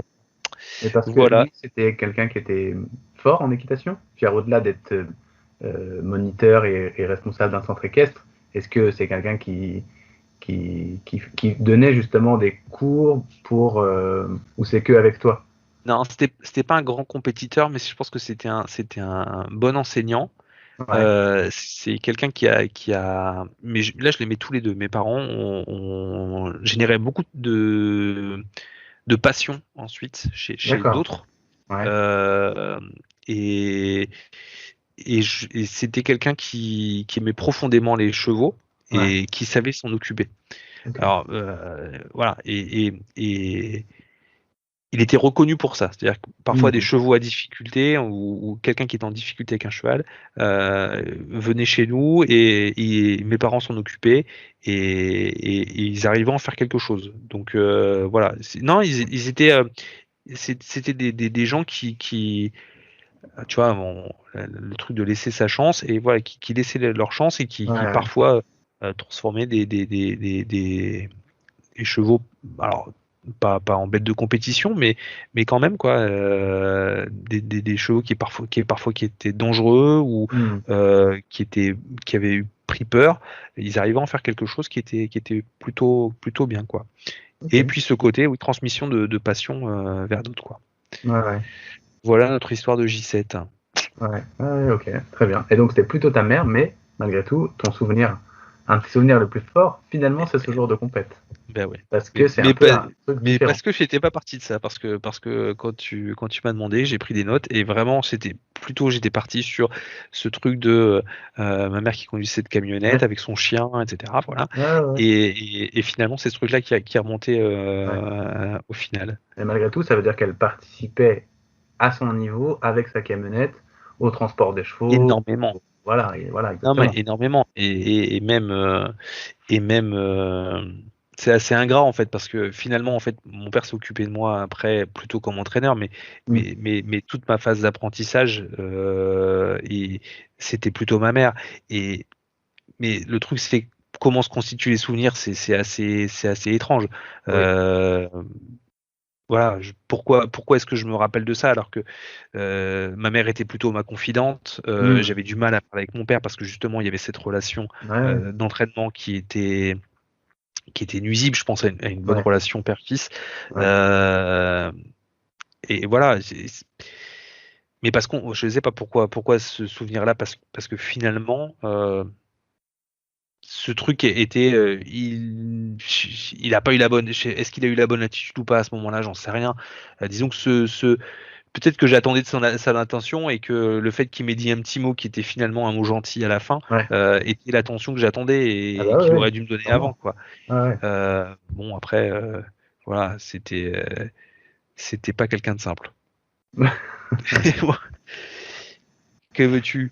Il y avait un peu de discussion autour de l'équitation entre père et fils qui nous ont conduit à de sérieuses empoignades.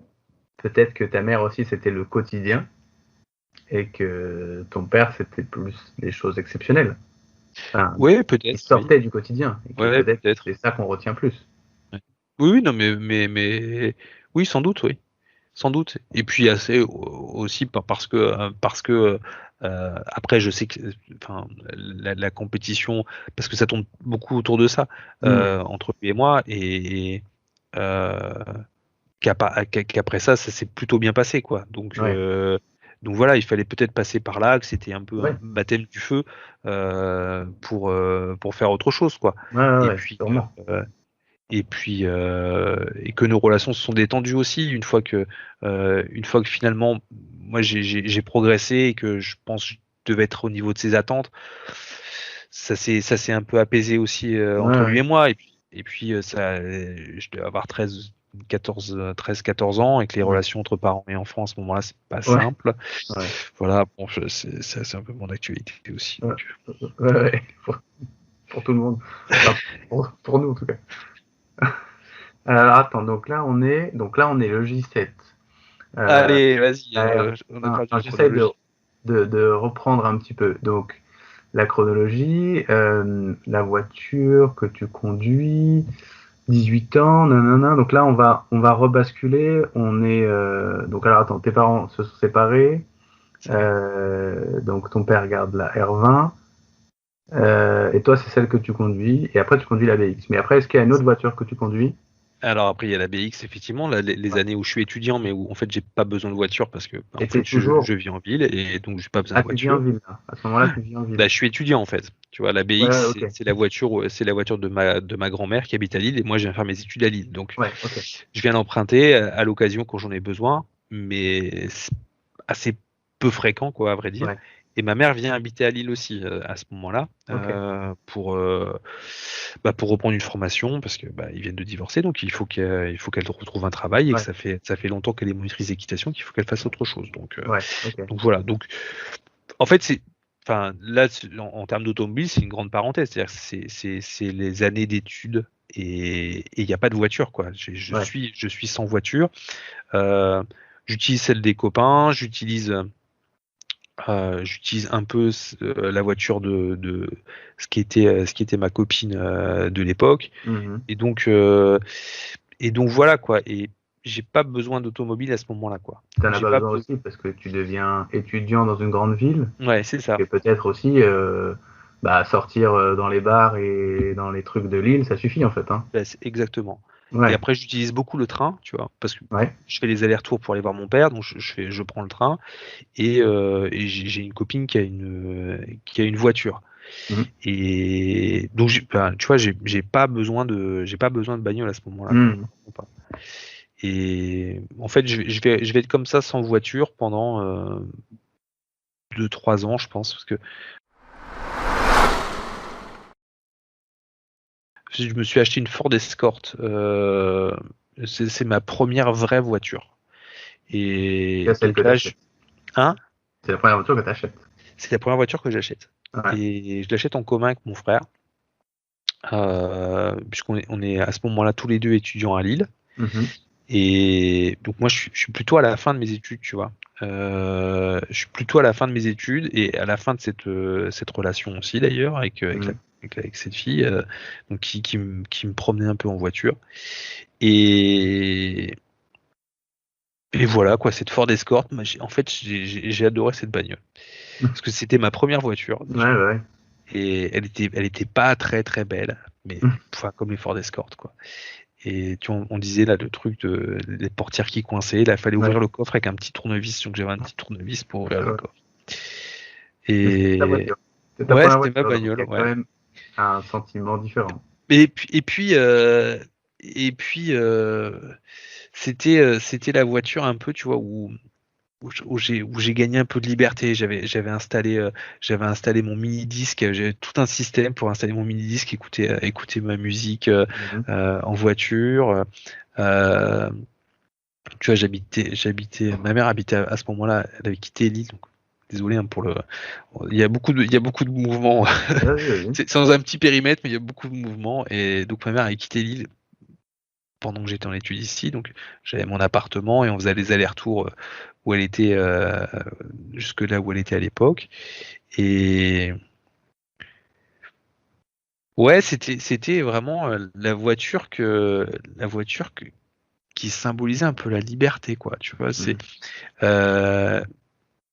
j'avais plus besoin de personne. J'avais pas besoin de mes parents. J'avais pas besoin de cette copine. J'avais pas besoin de la SNCF. J'ai prenais ma voiture, je m'en allais comme j'avais envie. Ouais. Je faisais ce que je voulais, sans poser de questions à personne, sans que personne ne me dise quoi que ce soit. J'ai terminé mes études un peu en bossant un peu, donc tu commences à avoir un petit peu d'argent aussi. Et bah, ouais, franchement, j'étais bien quoi avec cette voiture. Je l'ai pas gardé des tonnes. C'est pas tellement longtemps. Ouais. Je suis parti en vacances avec cette voiture, des vacances tout seul. J'ai pris la route. J'étais entre deux contrats. J'étais tout jeune employé. J'ai un contrat qui s'est terminé. J'en ai un autre. Je suis parti chez mon copain qui habite en Alsace. J'ai vadrouillé là-bas tout seul. Et vraiment, et puis je pense que cette phase un peu qui a pas duré tellement longtemps, mais où ouais, voilà, je partais un matin, j'allais faire ça, j'allais retrouver des copains, j'avais un super copain sur Amiens, je pouvais décider de partir comme ça, comme j'avais envie. C'est la voiture de l'âge adulte, tu sais. Cette voiture, quand j'ai décidé je suis parti un peu en région parisienne pendant un an et demi, quelque chose comme ça. Et tu sais, je me rappelle précisément de cette voiture où je viens d'avoir mon diplôme. Je quitte Lille, je vois ma grand-mère et je vois ma mère qui sont là parce que elles viennent de m'aider pour quitter mon appartement. Et donc je remplis ma bagnole. Je me remplis, il y a plein de trucs là-dedans. Il y a un matelas, il y a des oreillers, il y a des cartons, il y a tout, il y en a partout quoi. Et tu sais, il y a un côté un peu, tu vois, les souvenirs, c'est assez marrant parce que du coup, il y a un côté un peu, dans un film, en fait, je remplirais le coffre et j'irais en région parisienne et j'irais dans mon nouvel appartement et ma nouvelle vie aurait commencé à ce moment-là. Ce qui n'est pas vraiment le cas, en fait. Il s'est passé quelques semaines entre les deux. Mais je me rappelle pas bien de ce truc-là. Je me rappelle juste du moment où j'ai rempli ce coffre, d'avoir vu ma mère et ma grand-mère qui me disaient bon ben salut, voilà, on est content que tu aies trouvé un job et vas-y et je commence cette nouvelle vie là quoi. Et voilà quoi, c'est un truc. Il y a un truc comme quelque chose une page qui se tourne quoi avec cette voiture. Ouais. Tu rentres dans la vie adulte. Et tu l'as mis en région parisienne, cette Ford Escort. Elle me faisait faire les allers-retours, ouais. Ouais, ok. Ouais. C'était ma voiture. C'est la voiture avec laquelle c'est la voiture avec laquelle j'étais quand j'ai rencontré mon épouse actuelle, voilà. Actuelle, mon épouse. Elle n'écoutera pas cette phrase. Merci. Et je travaillais en région parisienne et donc je faisais les allers-retours avec cette vieille voiture et j'en parlais souvent avec mon collègue. Alors, j'ai rencontré mon épouse, mais on s'est pas mis ensemble quand on était en région parisienne. C'est que après, donc quand j'étais en région parisienne, 1 an et demi, je suis revenu dans le nord de la France dès que j'ai trouvé un travail. Voilà, un travail définitif, un CDI. Voilà, pour essayer d'avoir un fil à cette histoire. Mais cette voiture, elle nous a permis quand même de pouvoir nous retrouver régulièrement. Si j'avais pas eu de voiture, je pense que ça aurait été plus difficile parce que mon épouse, donc à l'époque, ma jeune copine de l'époque habitait en région parisienne et moi je vivais à Lille. Et donc c'était un peu compliqué de se voir. Et par chance, elle avait sa voiture et moi aussi. Et je pense que ça nous a beaucoup aidé aussi à faire cette navette entre les deux. S'il n'y avait pas eu ça, il y aurait dû avoir le TGV et on aurait dû donc dépenser de l'argent parce que ça coûte cher et qu'on n'avait pas beaucoup d'argent à ce moment-là. Et je sais pas ce que ça aurait donné. Et là, on pouvait faire ça sur un coup de tête, quoi. Voilà, il y a un jour où j'avais envie de la voir et je dis j'arrive, j'ai pris ma voiture et je suis parti. S'il n'y avait pas eu de voiture, ça c'était pas possible. Et donc cette Ford Escort, c'était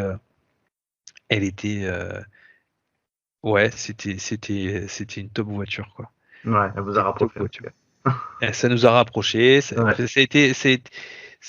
Si on doit l'illustrer là, c'est un peu l'objet de ton podcast. Si on illustre un peu notre vie autour des voitures, cette voiture c'est un peu un tournant quoi. Elle est importante quoi. Elle est un peu importante.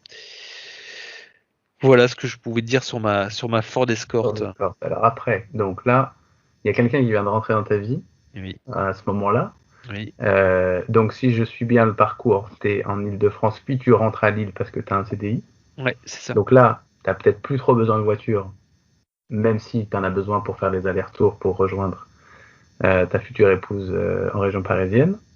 Et après, donc, qu'est-ce qui se passe avec on en a assez de faire ces allers-retours. Parce que ça tient pas la route. Donc, on décide de choisir entre la région parisienne ou Lille, en tout cas de vivre ensemble, et peu importe la région. Et finalement, c'est quelqu'un de très décidé, mon épouse, donc finalement, elle vient s'installer très très très vite à Lille, et donc on s'installe ensemble et on a 2 voitures, quoi. Donc j'ai ma vieille Ford Escort. Mais en fait non, pas du tout, parce que j'ai revendu ma Ford Escort, j'ai oublié ça. Ah oui, tu l'as revendue. Et oui, parce qu'en fait je décide justement que la Ford Escort n'est pas très confortable pour ses allers-retours et je décide d'investir dans une voiture. Et je m'achète une 308. Mon Dieu, j'avais oublié ça. Ah ouais, ok. Après, pardon. Donc j'ai une 308, mais bon, peu importe. J'ai toujours une voiture. J'ai toujours cette voiture. Mais j'ai pas beaucoup de souvenirs parce qu'elle n'est pas restée très longtemps. Parce que du coup, ma future épouse vient s'installer à Lille et donc on a 2 voitures. Donc la 308 disparaît très très vite. Et on a une voiture. On a gardé la sienne qui était plus confortable que elle se sentait de conduire.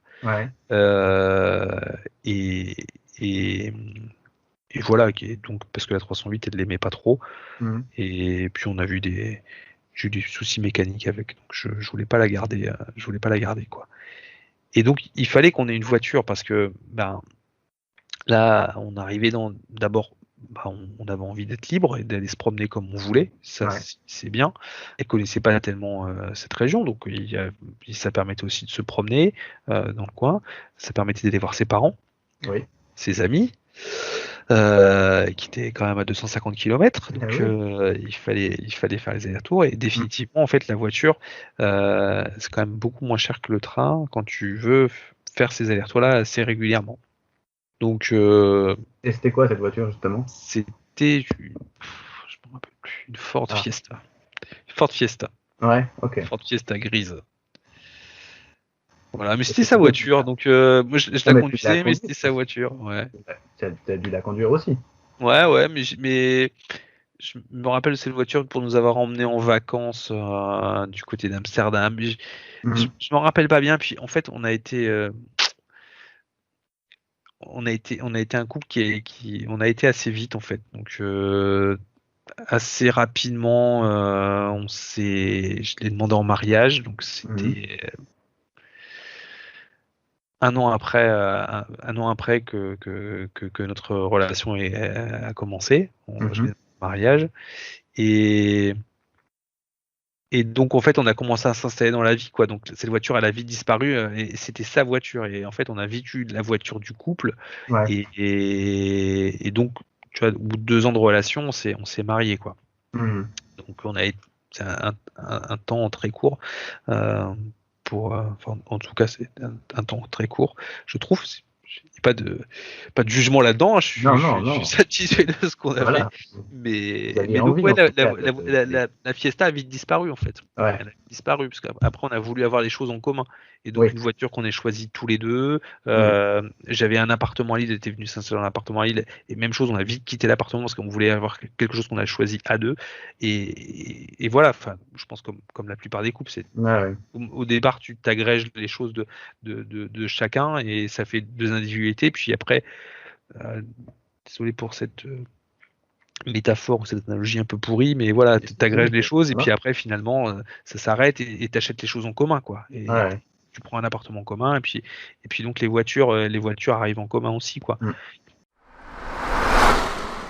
Donc la première voiture qu'on a eu ensemble, c'était une Seat bleue, mais tu vois, c'est des voitures qui avaient pas, je sais pas, j'ai pas c'était pas une voiture qui avait beaucoup de caractère. C'est la voiture qu'on avait parce que on trouvait ça, on l'aimait bien, je dis pas. Mais c'était la voiture, je sais pas si elle a marqué quelque chose, mais quand j'y ai repensé, je trouvais pas tellement. Pourtant, c'est la voiture qu'on avait quand on s'est mariés. Et pourtant, c'est la voiture de la naissance de notre fille. De nos premières vacances en Bretagne, mais je sais pas, j'ai pas de souvenir, j'ai pas de souvenir particulier que c'est une voiture, quoi. Et pas que non, pas parce que je pense qu'en fait, surtout c'était des moments heureux, et que c'était là à côté, et qu'elle était pratique, et point. Ouais, tu vois, c'est pas. Dans tes notes, je sais pas si tu as remarqué, on n'a pas encore terminé, mais que je trouve que on trouve pas mal de souvenirs sur les voitures d'avant, et que plus on remonte vers les voitures de maintenant, moins en fait on a des souvenirs marquants.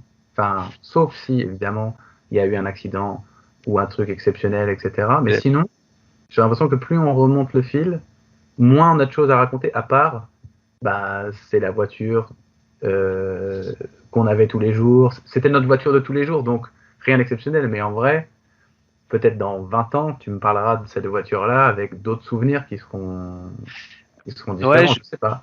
Peut-être, non, mais t'as raison. Puis après, ce que je disais, c'est en fait, je trouve que les voitures ont aussi moins de caractère. Les voitures, il y a un côté très, on parlait de la sécurité, etc. Je veux dire, l'anecdote de ma Ford Escort, que t'es obligé de manipuler un un tournevis pour ouvrir le coffre ou une espèce d'installation, mais cette installation pour mon mini-disque, là, c'était quand même quelque chose.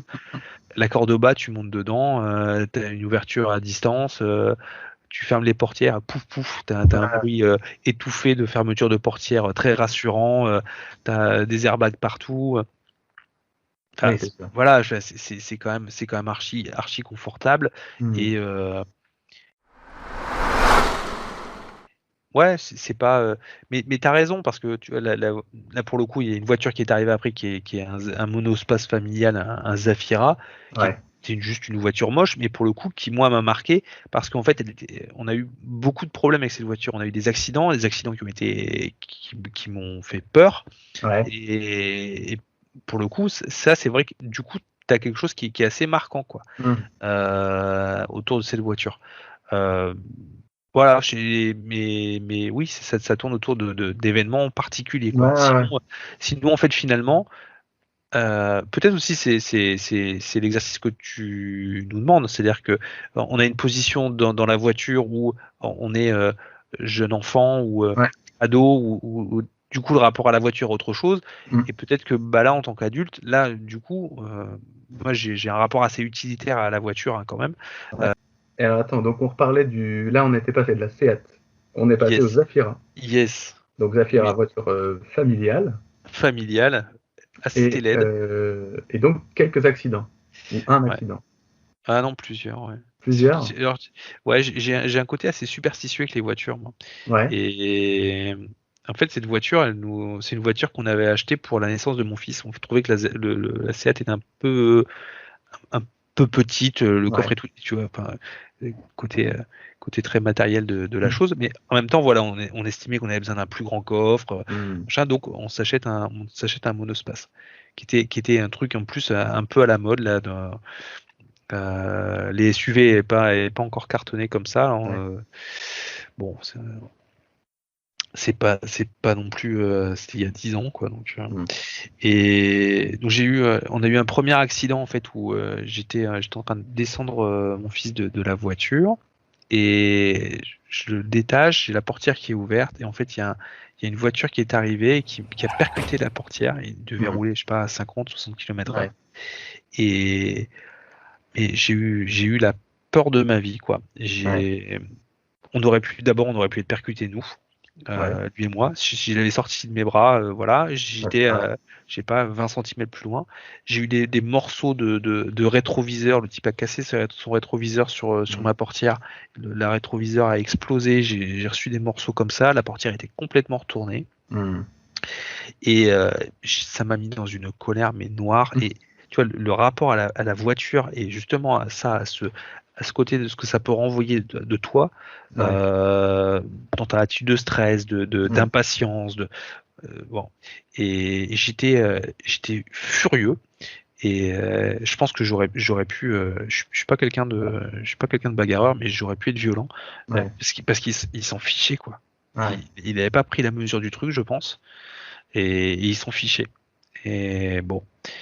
Et ensuite, on a eu un accident. On était en vacances dans l'Aveyron et on a été percuté par une voiture dont les freins ont lâché. Et en fait, on a fini dans la montagne. Et là, en fait, rétrospectivement, je me suis dit, en fait, on aurait pu tous mourir, quoi. Et en fait, on s'est séparés très très vite de la voiture parce que ce que je disais, je suis assez superstitieux et tu vois, on parlait justement, donc là tu pars en vacances, tu parlais ça tout à l'heure, et ça c'est un truc justement, je pense que quelque part, je l'ai vu chez les autres enfants, on prépare le départ en vacances et c'est super, et tu prends quelle route pour aller à Palavas ou par machin, voilà, des discussions qu'on aime bien avoir, c'est comment quand j'aime bien parler des vacances, et charger le coffre et partir tout le matin et tout. Et là, on part et tout, on est content, on est tous les quatre, on est dans l'Aveyron, on est détendu, ça se passe bien, on va passer une bonne journée. Et là, tu as un accident. Et tu dis qu'en fait, tu peux détruire ta famille avec cette bagnole, quoi. Et en fait, j'ai eu du mal à digérer cet accident, en fait. Rétrospectivement, j'ai vraiment je me suis dit, en fait, on a eu une chance hallucinante. On aurait pu percuter une voiture en face. Bah, après, c'est toujours plein d'hypothèses que tu fais. Et bon, tout s'est bien fini et puis voilà quoi. Oui, mais malgré tout, la peur rétroactive, souvent elle est pire, parce que justement, tu échafaudes 15 000 scénarios, dans tous les scénarios, il se passe un truc grave, alors que justement, il t'est rien arrivé de grave. C'est que justement, tu te rends bien compte qu'il manquait peu de choses pour qu'il se passe un truc grave. Et j'imagine que par rapport à ta superstition, tu t'es dit, bon, ok, on a eu 2 trucs avec celle-là, Ouais. on va pas tenter le 3e. Non, mais elle est partie, ouais. Elle Ouais. est très très vite partie. Et ce qui était assez étrange, c'est que en fait, comme il s'était rien passé, comme il n'y avait pas de dommages, personne n'était blessé. Mhm. Ni la dame, là, c'était une néerlandaise, ni ses enfants, ni nous. Personne n'était blessé. La voiture, nous, elle était dans un état catastrophique, mais finalement, elle était réparée. J'étais la récupérer, et puis voilà. Donc en fait, quand on en parlait, en fait, j'ai l'impression non plus que les gens se rendaient pas compte que de la peur qu'on avait eue, quoi. Ouais. Mon épouse finalement a été après se sont rendu compte qu'elle avait un truc à l'épaule ou au dos, en fait, avec la tension de la ceinture de sécurité qui avait peut-être fait quelque chose, donc elle a été un peu manipulée. Mais voilà, enfin rien de méchant, mais donc finalement tout est bien qui finit bien. Et en fait, je sais pas si je me sentais pas obligé un peu d'aller justifier. Donc j'allais montrer des images sur Google Earth, le truc qui s'était passé, parce que pour nous c'était une vraie aventure, un vrai truc qui s'était passé, et une vraie peur. Et quand on en parlait, bon bah pour tout le monde, c'était un accident de voiture, quoi. Ouais. Ouais, et vraiment, enfin ouais, c'était un truc un peu flippant, quoi. Bon bref, la Zafira a Elle est vite partie. quitté la vie de notre famille. Ouais. Alors après le Zafira, vous avez eu quoi? On a eu une 308 blanche. Ok. Et elle était superbe, cette voiture. Ouais. Elle était super. C'était vraiment une bonne petite voiture, une voiture qui était sympa. Je pense que c'est la première voiture où on s'est là, tu vois, pour le coup, on s'est fait plaisir, où on s'est dit, Ouais. on s'achète une jolie petite voiture. C'est pas une voiture super spacieuse ou quoi, mais elle était très très confortable. C'est une voiture où on a fait des petits week-ends, des vacances, des balades. On a beaucoup roulé avec cette voiture. Ouais. Parce que, je sais pas, on se sentait bien dans cette voiture, quoi. Donc elle nous emmenait un peu partout. Voilà. C'est marrant parce que la plupart des voitures que tu as citées jusqu'à présent, souvent, tu as dit qu'elles étaient moches. Moche? Ouais. Ah ouais, et ben je pense que c'est la première fois qu'on s'est fait Ou plaisir pas avec une terribles, voiture. Ouais. ou un peu vieilles, ou un peu je sais pas quoi. Ouais. Et c'est la première fois que tu dis, Ouais. franchement, celle-là, top. Parce Ah que ouais. tu as mis le prix pour te dire, il faut quand même qu'on s'achète une voiture sympa Ouais. et dans laquelle on se sent bien. Et il se trouve que c'était le cas. C'est-à-dire que vous étiez bien dans une voiture confortable, dans une voiture Ouais. moderne, qui roule bien, qui est sécurisante. Et je pense que tu avais besoin de ça, tu vois, peut-être. Je sais pas. Je sais Oui, pas. oui. En tout cas, mais en plus, c'était pas un gros caprice, hein. Non, mais pas Enfin, forcément. voilà, c'était Je veux dire, tout par à rapport fait. aux autres, peut-être que tu avais eu avant, c'est le côté. Ah oui. Tiens, Rien à là, voir. on a une voiture qu'on veut sécurisante, qu'on veut C'est ça. confortable, etc. Une Et volonté. qui nous emmène. Et vraiment, c'est ce truc-là, tu vois. Tu disais ça, ce rapport au plaisir, au loisir. Ouais. Et c'est vraiment ça, quoi. On a quand on l'a revendu, finalement, on avait fait beaucoup plus de kilomètres que ce qu'on avait prévu avec cette voiture. Ouais. Parce que je pense qu'elle nous plaisait et Ouais. que on était bien et qu'on appréciait d'aller se promener avec cette voiture. Bon, Il y a- voilà, quoi, cette petite Ouais. 308 blanche. Il y a le côté famille, la jeune famille, vous aimez bien, enfin, ça doit être toujours bien d'aller se promener avec ses enfants dans tel ou tel coin de la plage, de la campagne, de je sais pas quoi, tu vois, c'est agréable, surtout quand les enfants sont un peu petits, C'est vrai. qui râlent pas, qui sont toujours prêts à venir avec nous pour tout, et qu'en plus on aime ça, c'est toujours hyper agréable, quoi. 308 blanche qui est pas restée très longtemps en fait non plus. Oui, finalement, mais malgré Non, tout. je suis désolé, cette rotation incroyable. mais malgré tout, tu en gardes un souvenir ému presque, tu vois. Ouais. Le Oui, c'est moment, vrai. toi, elle est pas restée longtemps, mais elle est liée à des moments qui, pour toi, ont été beaux, enfin, en tout cas agréables. Mais surtout, ouais, c'est ça, des moments de plaisants, vraiment Ouais. on a plus roulé avec cette voiture. Je sais plus trop où est-ce qu'elle nous a emmenés en vacances. Je dirais dans le sud-est, dans le sud-ouest, c'est sûr, en Bretagne. Et puis simplement, le fait de... c'est pas très écolo là, pour le coup, mais de prendre la voiture pour aller se balader, quoi. Bah Pour oui. le simple plaisir de la balade. Ouais. Et ça, Et tu le ouais, fais quand ta voiture, elle est cool à conduire oui, et bah que, oui, oui, et que, et que tout clairement, va hein. bien. Tu vois, forcément, Clairement, oui, ça c'est va sûr. avec. Ok, alors là, la 308 blanche. Donc là, on est quoi? Tu dirais qu'on est en quelle Ouais, mais année là? là, On s'approche là. oui, oui, oui, on l'a eu en 2014, je dirais, et on l'a revendu en 2018, quelque chose Ok, comme ça. d'accord. Voilà. Donc après, vous avez eu quoi? Bah, il y en a une que je vais zapper puisque finalement elle était pas, voilà, c'est une voiture du boulot, donc Ouais, elle a ok. pas été marquée en fait. Et on est passé là, on a eu un 3008, donc un Mhm. SUV noir, Ouais, voilà. Donc et ouais, ouais, après cette voiture, ouais, c'était bien qu'on récupère ça parce que j'ai une voiture de boulot qui était pas très confortable mhm. et qu'on n'avait pas choisi. Donc en fait, euh, c'est- c'était pas tellement Pas de- agréable. Ouais, pas de plaisir de conduite, pas de. Non, non, non, Ouais. c'était vraiment une voiture qui est passée. Je pense qu'on en reparle dans 3 ans. Je suis incapable de dire Ouais, ce que c'était, quoi. ok. Que, voilà. Puis donc cette 3008 là, cette grosse bagnole noire, bah ouais, elle nous ressemble, quoi. C'est ce que je te disais. Je trouve que c'est et quand je la regarde, je me dis oh là là, on est typique. C'est pas possible qu'on est typique, quoi. Tu vois, c'est la Le grosse cliché voiture. social. Hein? C'est un cliché? Mais ouais, mais tu sais, Ouais. bon, alors c'est une voiture familiale, mais en fait on s'assume pas tellement. Donc on a une voiture familiale, mais un peu sportive quand même, tu vois. Tu Ouais, vois, ouais. voilà. Euh, c'est euh, ah, c'est pas mon choix parce que c'est une voiture du boulot, donc c'est une Ouais. voiture qui est au gasoil, donc qui est polluante. Alors qu'on se voudrait écolo, bon, j'aurais fait un autre choix, mais bon, c'est comme ça. Mhm. Et mais à côté de ça, bah, elle nous a emmenés en vacances cet été. Et, franchement, on était installés très confortablement. Ouais. Il y a de la place pour tout le monde. Et puis ça, c'est à ça que ça sert, quoi. Ouais, ah oui. À ce que ça soit plaisant. Après, Mais, ce que tu disais sur le confort du voyage, mais ouais, malgré tout, pour avoir fait des voyages inconfortables, alors, pour lesquels on a survécu, hein, parce que moi, pour le coup, je suis parti en vacances plusieurs fois avec mes parents, etc. Parfois, les voyages, c'était vraiment n'importe quoi dans la voiture.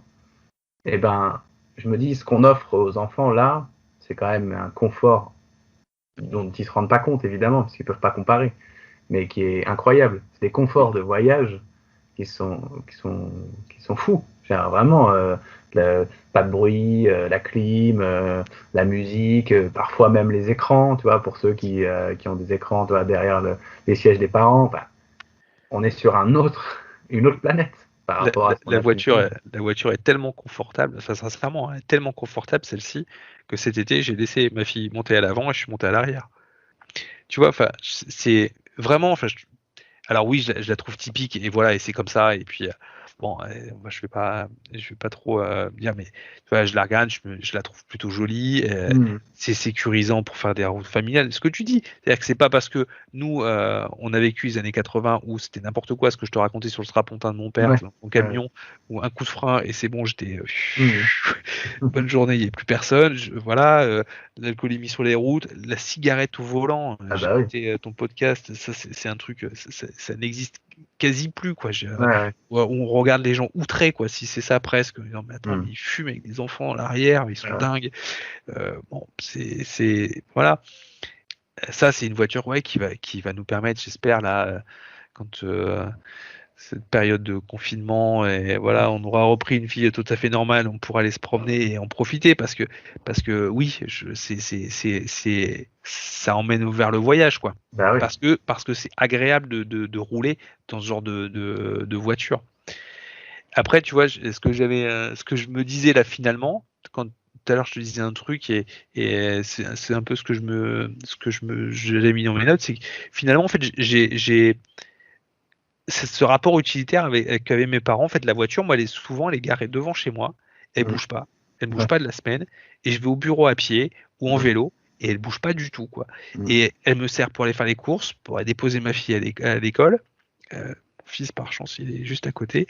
Et après, pour faire des plus longues routes, quoi. Et tu vois, finalement, on est arrivé dans ce, voilà, pas faire de raccourcis, mais sur un truc que je trouve plutôt acceptable, quoi. Parce que, encore une fois, moi, la voiture en ville, c'est vraiment pas un truc qui me parle, quoi. Et puis bon, je pense qu'aujourd'hui, rien n'est fait pour que les voitures restent en ville, donc. Oui, non, ça va pas. Je pense pas que ça aille dans le sens de l'histoire d'avoir des voitures en ville. Non, je pense qu'on. Mais on verra. Oui, mais c'est pas très bien accueilli. Et en même temps, voilà, je préfère franchement être en ville autrement et pouvoir flâner dans les rues sans avoir à penser à ce qu'il y a une voiture qui arrive là ou pas, quoi. Ah oui, mais évidemment. Ça permet de faire quelques kilomètres autour de chez soi, c'est pas mal, quoi. Écoute, François, et donc merci beaucoup. Avec plaisir. Vous venez d'écouter le podcast Autoreverse. J'espère que cet épisode vous a plu et que vous aussi, maintenant, vous y repensez à ces souvenirs dans vos différentes voitures, à cette époque, à votre enfance, votre jeunesse, votre passé disparu, que vous pouvez soudain faire revivre. S'il vous reste un peu de temps, vous pouvez laisser un commentaire et ajouter de petites étoiles. Autoreverse est disponible sur toutes les plateformes de podcast habituelles. À bientôt.